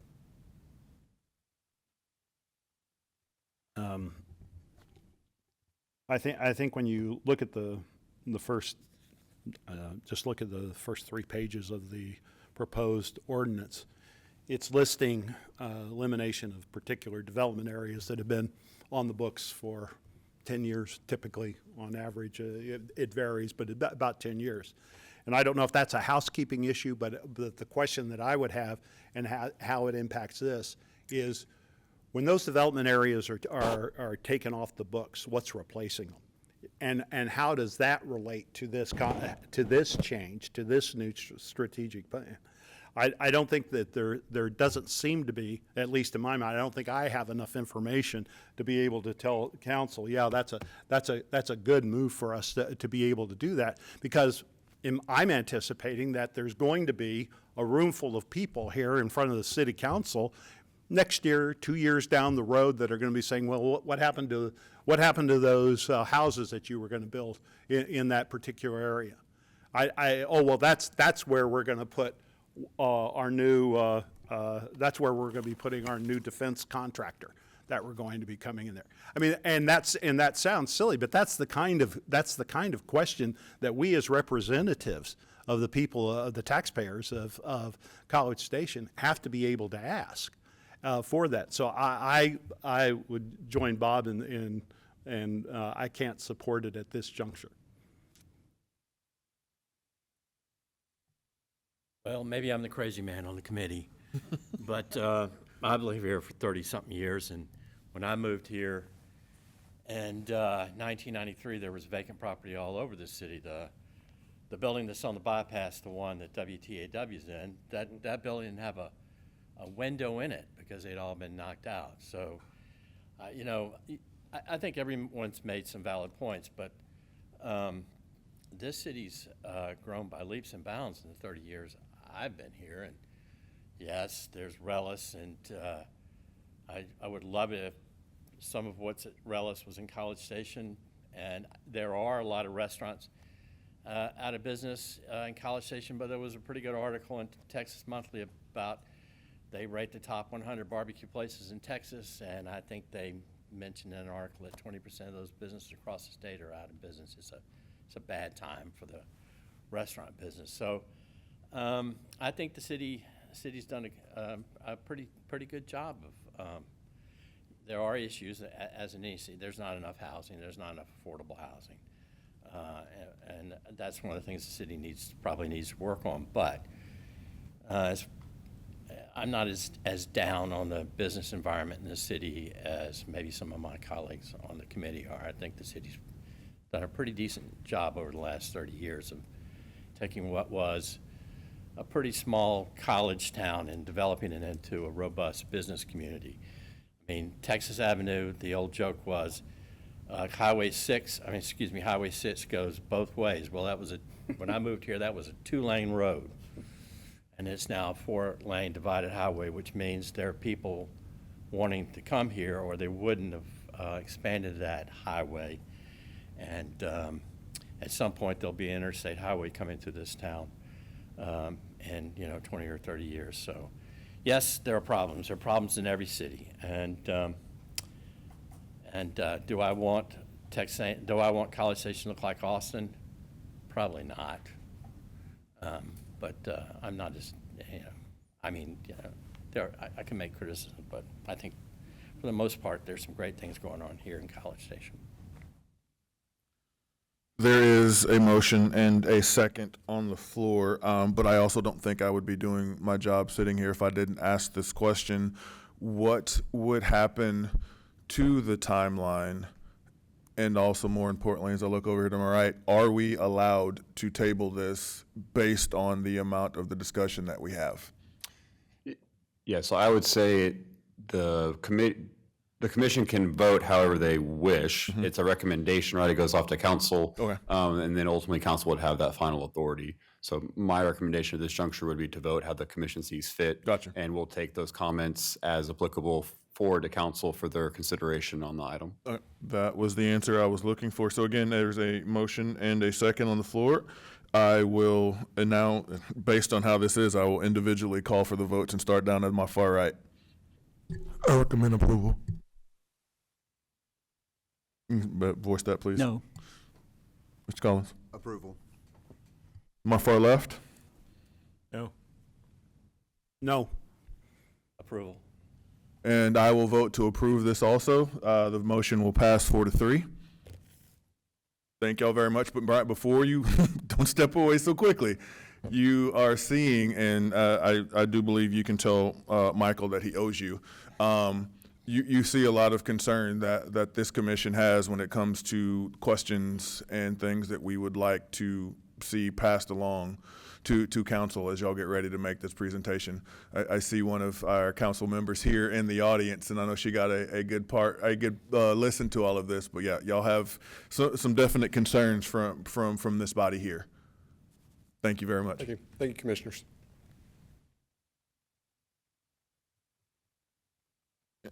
Tracy, Erica, John, are y'all still on? Okay, just Happy wanted. with your Yeah. presentation. Okay. Yeah, Thank- no, we're good. Thank you so much. No, thank y'all very much for your time. Thank you all. We will continue on. Item 5.2, public hearing, presentation, discussion, and possible action regarding an ordinance amending Appendix A, Unified Development Ordinance, Article 3, Development Review Procedures, Section 3.5, Concept Plans of a MUD or a PDD district of the Code of Ordinances of the City of College Station, Texas, by amending certain sections relating requirements, concept plans, and community benefits of PDDs. Mr. Howell, hello, sir. Hello, good evening, Chair, members of the Commission. Jeff Howell with the Planning and Development Services Department. Tonight's item, as was mentioned, is an amendment to the Unified Development Ordinance regarding PDDs. And so I'll start with the background of the PDD ordinance. It was first created back in 1998 with a concept plan introduced in 2001, and community benefits were introduced then in 2003. The review process is similar to a rezoning in that they do go through the Planning and Zoning Commission for recommendation and then ultimately by City Council for approval, but they do include a concept plan. With a concept plan, they can include meritorious modifications as well as community benefits to offset those. Once a concept plan is approved, it can then be amended through minor amendments, which are reviewed administratively, and then major amendments to City Council. And so why would somebody do a PDD? Ultimately, this is the definition. I won't read the entire thing, but it is for innovative concepts that may not fit into the typical zoning districts, but then they do need various variances or modifications to fit in, and as part of that, they do include community benefits. Just an overview of the PDDs that we have in the city of College Station. There are about 133 different areas, and the average size is about 20 acres. And so some of the challenges and the reason for the amendment is that the level of detail does vary. Some of the benefits that are provided are not tangible or enforceable, and the determination of modifications is subjective. And so just to give a little bit of history as to this item, this was included in the plan of work for quite some time. We did have a workshop with the Planning and Zoning Commission back in June of '24, and then a stakeholder meeting in August of 2024 as well. We did work on updating this ordinance and then brought it to P&Z and City Council in November of last year. At that time, City Council did direct staff to make changes to the ordinance by getting feedback from the different stakeholders and then restart the process. And so that's why this item is being brought forward again this evening. And so from that, we did have a stakeholder meeting in January, and then revisions were made to the ordinance, and then that's what's being brought forward tonight as part of the revisions to the Plan Development District ordinance. And so within this amendment, there are minimum standards that a PDD must include, as well as community benefit suggestions and clarification for those various elements that I mentioned with regards to items on the concept plan, as well as modifications that are proposed. And so the red lines were provided as part of the backup to this item, but this is just a table that shows the modifications and the reason for the amendment. And I'll go through these pretty quickly, but then also I'll kind of pause to where the modifications were made based on the feedback that we received.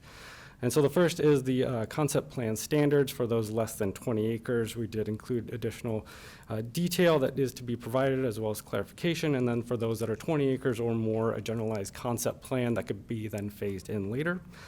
This next section is for 5 acres or more for PDDs. And so this was something that we did hear from the stakeholder feedback.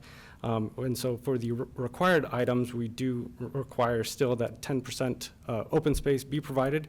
And then for non-residential or multifamily areas to provide an increase in landscaping of 10%. And so this would be for those PDDs of 5 acres or more.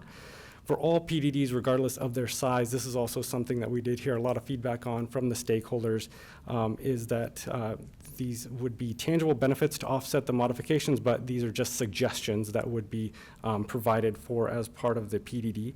These were mentioned because with developments, they might be unique to the site, they might be unique based on the development or the context, or based on the neighborhood input. They might be substantial in terms of what they're proposing.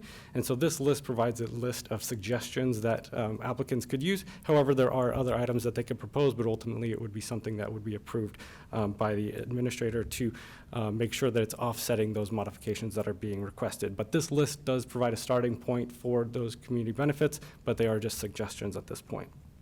And then lastly, the concept plan modifications. For those less than 20 acres, this is something that we did include to provide for clarification as what constitutes a minor modifications and some qualifiers in there for those less than 20 acres, and then for those 20 acres or more to coincide with those modifications that are being proposed on the concept plan itself. And so that concludes my presentation. This item will be heard at the March 26th City Council meeting, but I'll be happy to answer any questions. Questions for Jeff? You had a list of suggested offsets. Who approves those offsets currently, and with this change, will it change who's approving the offsets? Are they approved at administrative level, or what level? Ultimately, it's approved by City Council because these modifications are something that are included in the ordinance that are being brought forward as part of the Plan Development District. So the community benefits are ultimately approved by City Council, but if they are deemed a community benefit to on the onset with the application, that would be something that they would work with staff to get, but then ultimately it would be up to the City Council. Okay, thank you. Any other questions? One quick one for me. When is the last time we updated the PDD ordinance? I'm just having a memory that it didn't seem like it was that long ago. Well, so the item that was brought forward last time, so again, there was a workshop back in '24, and then when it came back through the process, but that ultimately was not approved by City Council because City Council directed staff to get additional stakeholder Okay. input and start the process over again. So that's why it's coming back Gotcha. forward. Okay, that's why that makes more sense now. Any other questions? Yes, sir.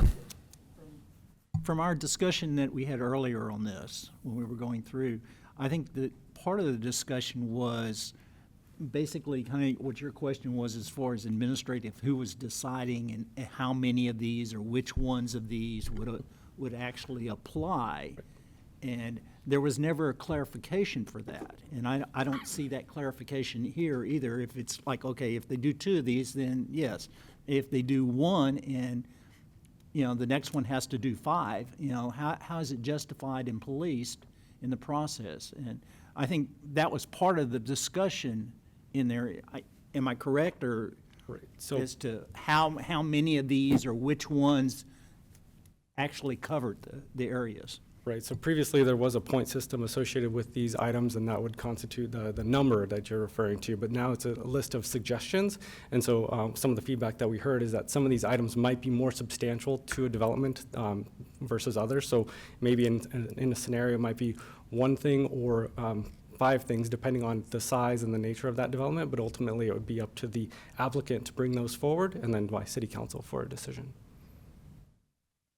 So there is it isn't a fair number. to say that this allows for a bit more flexibility in the scope of these offsets, but it still preserves council's ability to say that's not sufficient and it doesn't meet our needs? That's correct, and it does give applicants a starting point to see, because sometimes some of the feedback that we would receive when an application is submitted is, well, what is a community benefit? What do you count as a community benefit or consider a community benefit? And it's just, this is just a list of suggestions. While it's not prescriptive, it does give a starting point, but yes, it does allow for additional flexibility.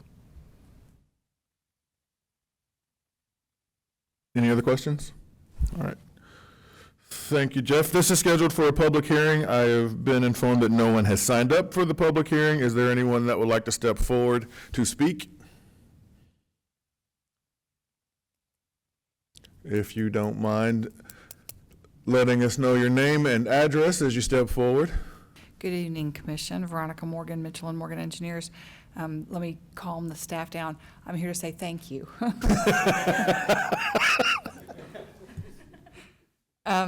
No, we really appreciate staff working with us to try to work through the ordinance. We did see a very big disadvantage to the point system that was being recommended. We think the PDD route has been a very successful route for us in appeasing neighborhoods when we have rezonings that are coming through where they have concerns. And what we've been doing successfully, in my opinion, because we have had staff support and then again approval by council on many of them, is working with the staff initially to negotiate the community benefits and the meritorious modifications that we're asking for. And then we try to go hand in hand with staff to P&Z and to council. And I think that we've done a very successful job in doing that. I think staff's biggest concern originally was tangible benefits, and I totally agree with that.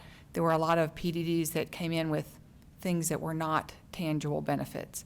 But I think the list that they've prepared, that's a sample list, are very tangible. You can measure reduced lighting, you can measure reduced uses in a zoning district. So I want to thank staff for working with us and trying to get to an ordinance that I think we can all live with.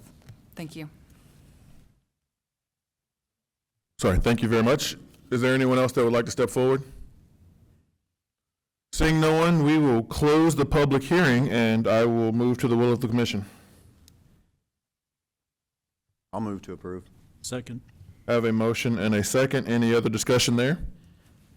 Seeing none, all those in favor, please say aye. Aye. Any opposed? Motion passes.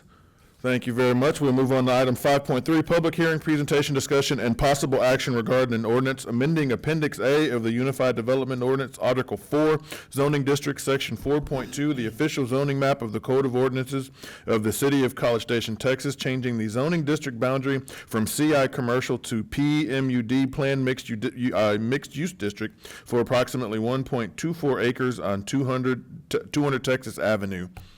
Gabriel. Good evening, Commissioners. Gabriel Schrum, Planning Development Services. This evening's request is to rezone a lot from commercial industrial to planned mixed-use district with a single modification requested and appropriate community benefits provided. Jeff set me up pretty well here. This subject property is surrounded by a hotel to the north, south, and east across Texas Avenue, which is within the city of Bryan, and to the west has been developed as a multifamily apartment complex. This property's land use is urban center. Urban center areas are appropriate for the most intense development and a mix of uses arranged in compact and walkable patterns. These areas tend to consist of multi-story residential, commercial, and office uses that may be mixed vertically within mixed-use structures or horizontally in an integrated manner. Appropriate zoning districts within this land use include multifamily, townhouse, mixed use, and some limited suburban commercial zoning. This property is also within the Northeast Gateway redevelopment plan. It creates a coordinated strategy for future change and redevelopment along two of the busiest corridors in the city, being both Texas Avenue and University Drive. This plan is divided into two sub-areas, the crossing and Eastgate Main. This is part of the crossing, which is anticipated to have a higher level of redevelopment, vertical mixed-use structures, significant increases in housing options, housing stock, and expanded multimodal transportation systems with a more dense urban form. This is just a slide that shows that proposed zoning from that commercial industrial to the planned mixed-use district. I did want to provide a bit of information on the proposed use and development. The applicant is proposing to develop a 6-story Hampton Inn hotel with easy access to local attractions, dining, and entertainment with amenities provided internally for commercial use. You can see here, this is the concept plan. It shows that approximate building area, the parking area, overall access, connectivity, and some of the green areas where that landscaping will be found. And as Jeff has done well in mentioning, the PMUD and PDDs, the applicants are able to ask for some modifications within that. They do work with city staff to kind of determine what those development codes are and what those modifications would be, and then providing community benefits on top of that. So in this case, the modification is a reduction to the ground floor area requirement for the PMUD district from 25% to 18% per Section 51K4 of the UDO. The applicant has worked with staff to come up with some of these community benefits, such as providing additional landscaping points, approximately 3 times the required amount on site, and 50% more architectural relief elements on the visible facade beyond the required amount on site. In conclusion, I have not received any inquiries regarding this request. We do recommend approval of this proposed rezoning, and the proposed concept plan is going to be aligned with the comprehensive plan. It has met the criteria outlined within the UDO and is entitled to the proposed use as well. These items are planned to be heard at the March 26th City Council meeting, and that does conclude my presentation at this time. The applicant is available online via questions or if you have any pieces, but they do not have a presentation. Before we move on to the applicant, do we have any questions for Gabriel? Gabriel, is this the old Applebee's? That's a good question. It is. Okay. Just thought, I was pretty sure that's what we were talking about. Yeah, I saw that too. It's been vacant for quite some, how long has that been vacant now? Probably 5 longer years, than I've 6 been years? here. Long time? Long time. Okay, thank you. One quick question, just why are they changing the requirements from 25% to 18? Yeah, just, I think, the applicant speak to that piece as well, but whenever we talked through with their idea and what they wanted to do with the lot, it didn't necessarily meet what their ground floor would look like. They would have some amenities such as a porte cochere and a pool area. So they kind of asked for these pieces, and we provided them this path, and we thought that the community benefits provided with the modification being requested met and aligned with that. Thank you very much. You said the applicant's online? Yeah. If you don't mind introducing yourself and letting us know your address and where you're from? Oh, I'm also here. We have 2 people online as well. okay. Yeah. Hi, I'm Arjun Demla. I am from Dallas, Texas. Address is 410 Copperfield. I got Rishi on the line with us. He's with the civil engineer team, and Umberto with the architectural team as well. Guys, you can introduce yourself if you're still on. Good evening, sir. This is Rishi from Triangle Engineering. And this is Humberto Lopez with Type 6 Design and Development Services in Grapevine, Texas. All right, thank you all very much for joining us. Do we have any questions for the applicants? I guess just for further clarification from my question, what was the emphasis behind the lowering of that? Pretty much what Gabriel had said is we have a portico that eats up a lot of space, and then a pool area that eats a lot of space that are elements of the hotel that are required to, obviously for guest services needs. And being such a tight site, an acre and a quarter, it's just under, and typically the Hilton brand requires us to have almost 2 acres, and that's for a 4-story building. So we're also going much more vertical than what they want. And so with it being such a tight site, that was the need to reduce that number to fit all the elements for the hotel. Gotcha. Thank you very much for that. Thank you, guys. Any other questions? How many stories are you building? 6 stories. Okay, thank you. All right, thank you all very much. Thank you This all. is opened for a public hearing. I have been informed that no one has signed up for the public hearing, and so I will now open it up. Is there anyone that would like to step forward to speak on this item? Seeing none, I will close the public hearing and now move to the will of the commission. I make a motion to approve. Second. I have a motion and a second. Do we have any other discussion? Seeing none, all those in favor, please say aye. Aye. Any opposed? And that motion passes. Right back up again, huh? Item 5.4, public hearing, presentation, discussion, and possible action regarding an ordinance amending the comprehensive plan, future land use and character map from neighborhood center to urban residential for approximately 7.02 acres on 8650 Turkey Creek Road. Gabriel. Good evening again, Commissioners. Gabriel Schrum, Planning and Development Services. I just want to spend a second to outline there are 2 individual items within this presentation needing action on each. First one being a comprehensive plan amendment, second one being the rezoning. And just one second, do I need to open those at the same time? Okay, thank you. And also we are, item 5.5, public hearing, presentation, discussion, and possible action regarding an ordinance amending Appendix A, the Unified Development Ordinance, Article 4, zoning districts, Section 4.2, the official zoning map of the Code of Ordinance for the City of College Station, Texas, by changing the zoning district boundaries from R rural to MF multifamily for approximately 7.02 acres generally located at southwest intersection of Turkey Creek Road, and so now both of these items are now open. Thank you. This evening's first request is to amend the comprehensive plan's future land use map for about 7 acres of land from neighborhood center to urban residential, as well as the rezoning from rural to multifamily. The subject property is surrounded by apartments to the north, Turkey Creek Road to the east, a single-family home to the south, and then undeveloped land to the west, excuse me. The urban residential land use designations are generally appropriate for a range of high-density multifamily and attached residential developments in various forms, including townhomes, apartment buildings, mixed-use buildings, and some limited non-residential uses compatible with the surrounding area. The applicant has expressed the desire to develop a multifamily apartment complex. What the applicant is proposing is appropriate in the context of the area, as it would allow for supportive housing and density near the biocorridor. The second request is to rezone the currently undeveloped lot located northwest of the intersection of Turkey Creek Road and Raymond Stotzer from rural to multifamily. The multifamily zoning district is designed for areas having intense development and is more flexible in allowing for townhomes, single-unit dwellings, two-unit dwellings, multifamily dwellings, and apartment complexes such as this. There was a neighborhood meeting hosted on January 20th for the comprehensive plan amendment where there were approximately 16 attendees. They did not express any general concerns regarding the development or the overall land use. The one general inquiry was about Turkey Creek Road. There were not necessarily any pros or cons against it. No one had any pieces associated with that. In conclusion, I have not received any inquiries regarding this request. We do recommend approval of the proposed comprehensive plan land use amendment and the potential rezoning, as it will then be aligned with the comprehensive plan. The rezoning has met the criteria outlined in the UDO, then will be entitled to the proposed use. These items are being planned to be heard at the March 26th City Council meeting, and that does conclude my presentation at this time. I believe the applicant is available, but they do not have a presentation. Questions for Gabriel? Gabriel, can you go back one slide? Yeah. The rural to multifamily makes perfect sense, but if there's already an apartment complex just north of this that in its zone neighborhood center, how are they neighborhood center, not urban residential? Yeah, that's a fantastic question. So this is actually the comprehensive plan's land use, right? So that overarching goal. Within the land use, it was identified 10 years ago. This actually predated having those land uses in the comprehensive plan. So that apartment complex was already developed prior to having that neighborhood center designation.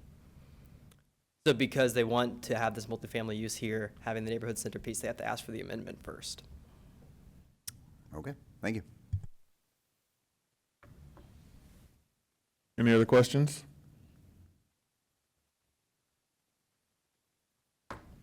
And you said the applicant is, They're available for questions. do we have any questions for the applicants?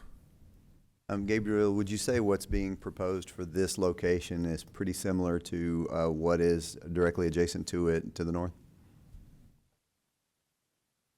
Yeah. Okay, thank you. Any other questions for Gabriel and or the applicant? Okay, this is scheduled for a public hearing. Again, no one has signed up for the public hearing, but we do have someone that would like to step forward. If you can give your name and address when you step forward, please. Good evening. My name is Peyton Holt. I live at 1011 Wingfoot Drive in College Station, Texas. I wasn't, to be honest with you, I wasn't quite sure, and I'll try to keep this brief because I appreciate that we've kind of gone long on time, but the purpose why I wanted to come up and speak to you today on this particular one, I thought about jumping in earlier with our economic development master plan, but I'm going to stick it to this one, primarily because plainly I want to object to this particular rezoning for this particular purpose. I want to tie it back into the master plan and having heard the conversation that was going on regarding those plans, particularly Commissioner Marcus over here. I apologize. I don't want to kill your last name, so I apologize for that. But ultimately, let me give you a little bit of brief background as to why I am objecting. I'm an attorney here in town. My office is in downtown Bryan, but I live in South College Station. I'll say that again. My office is in downtown Bryan, but I live in South College Station. And so I challenge you to honestly answer the question of where is the business center of College Station, Texas? Where is it? 2 years ago, when we had the Brazos Valley Bar Association out at Miramont, we had various folks that came in from the city of Bryan, the city of College Station, give us economic development updates. Here's what's going on in the city. And I asked the city representative for College Station, I said, hey, I love what's going on in Midtown. Do you have anything that is business-centered from a development perspective? I hear a lot of students. Great. Obviously, that's what, that's a large purpose for this city for sure. I hear residential, entertainment, amenities, and things like that. But I don't hear anything from a business center, a hub. And I think it is crucial, especially when we take into the factors that were raised with our economic development master plan. I'm here to testify to you today that it is almost impossible for my law firm, and we are actively trying, constantly, to get individuals in the 22 to 35-year-old range to move to College Station, even though they are Aggies. Because we don't have anything that is similar or comparable to an Austin Business Development Center, to a San Antonio Business Development Center, from anything from a Texas, let's just stay in Texas, much less San Francisco or the other, sexier areas, Chicago and New York, which we try to pull those in as well. But it is hard. The main obstacle is that we have no business amenities where young folks desire to work at high professional career jobs. I can go get a strip center law office in South College Station.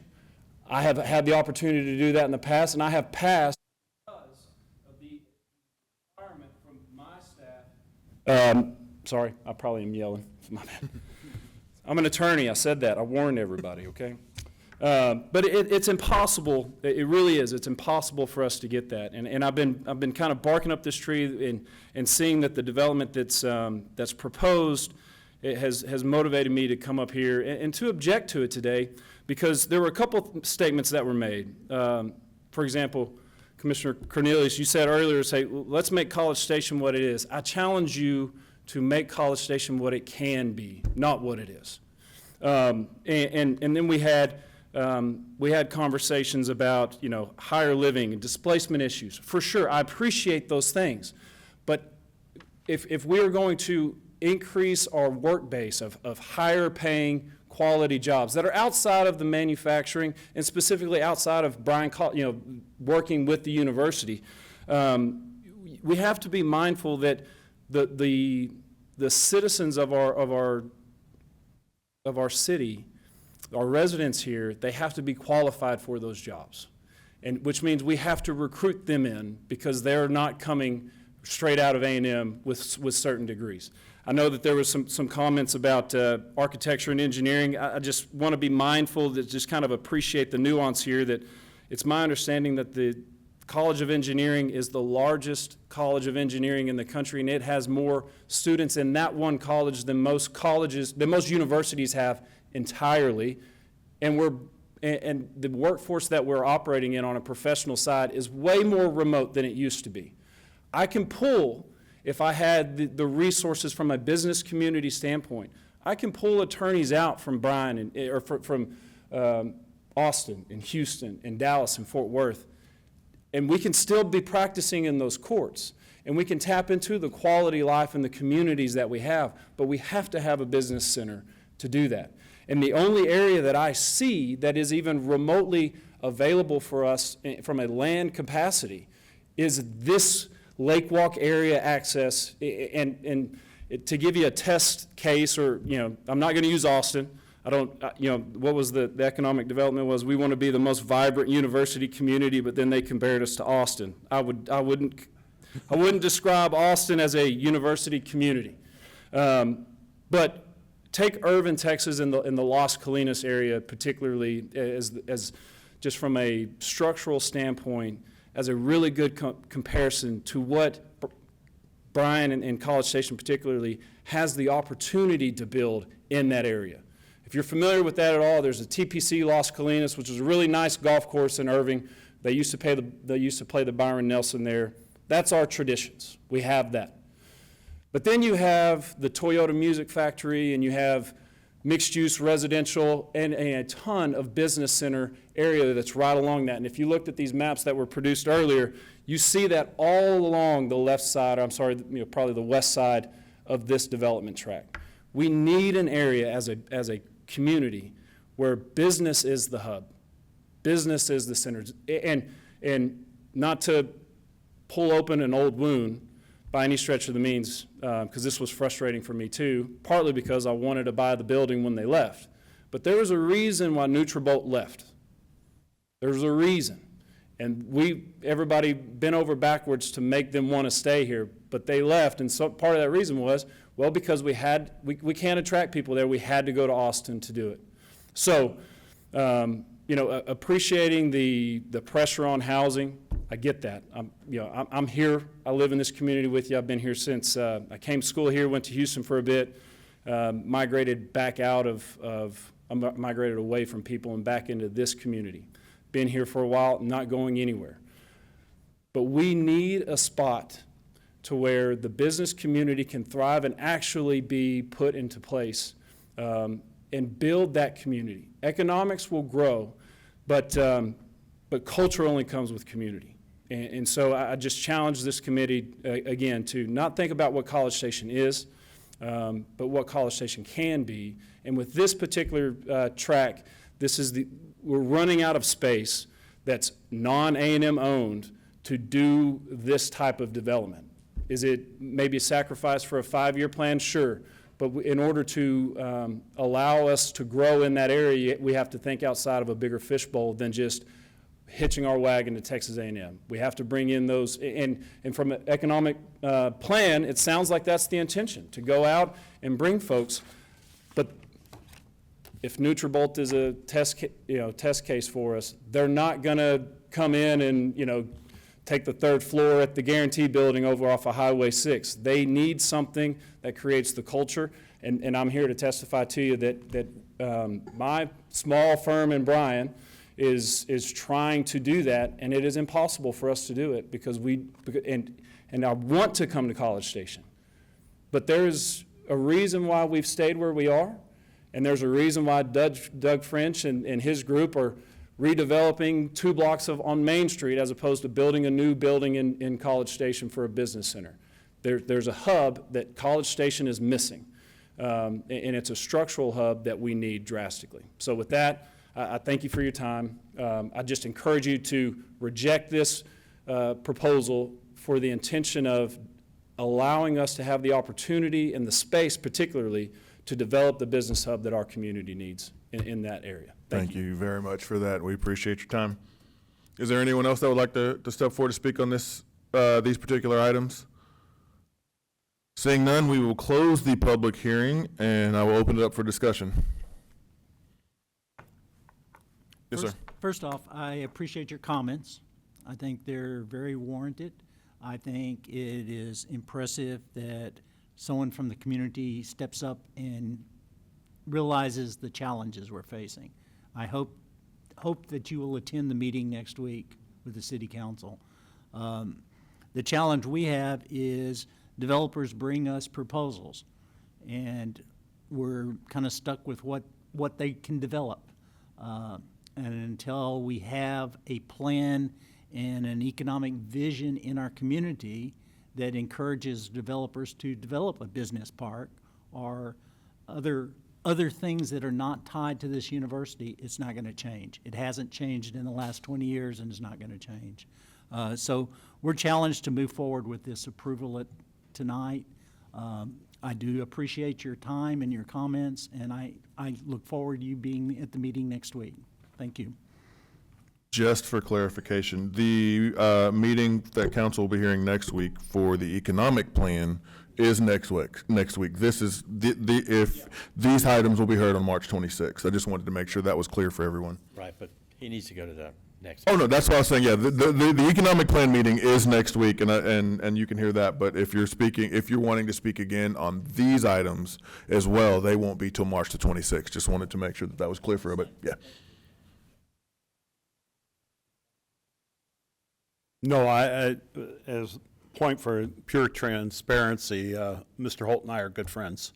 So and I know he appreciates anybody that is his friend to state so. But I will probably have to recuse myself on that, but I will want to encourage him to take that exact argument to city council, because that's the message that we hope they hear. And I appreciate the fact that you had a vision of putting an office building across from our airport, which is seems like a novel thought, but again, I appreciate it. I would echo Bob's comment. Thank you for coming forward with that. Yeah, I appreciate it also, but what's before us is this parcel of land, which someone wants to develop, not the economic development plan, which you have a great argument with, but tonight we're discussing this parcel of property and whether the It meets the zoning should be requirements. changed, and I would make a motion to approve. I have a motion to approve. Do we have a second? Second. A point for clarification based on the comments from the public hearing. Does Mr. Higdon need to recuse himself? I'm not sure why he would. Okay. I just wanted, for your sake, I didn't think you had to, but I wanted to get clarification on that. All those, I will call the order. All those in favor, please.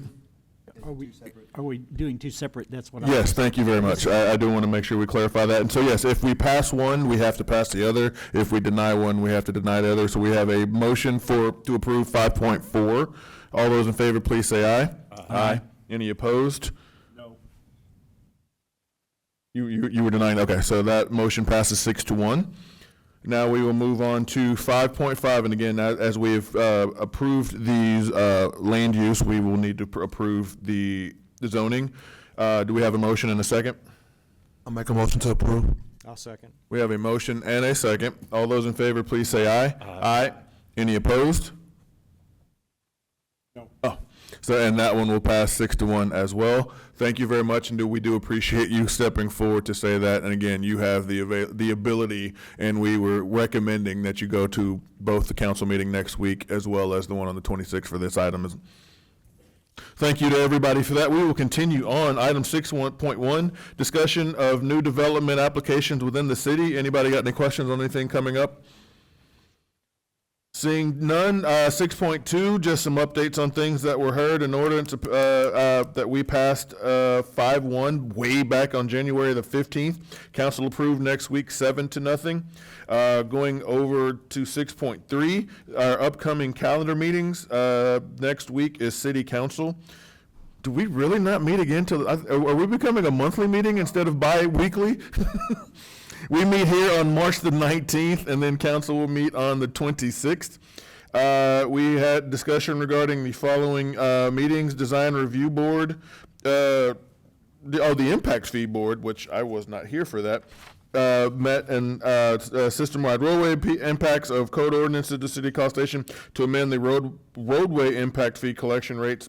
The Impact Fee Advisory Committee heard this on January the 7th and voted 4-2 to recommend setting the roadway impact fees to 0. Council heard that item and voted 5-2 to maintain the existing rates.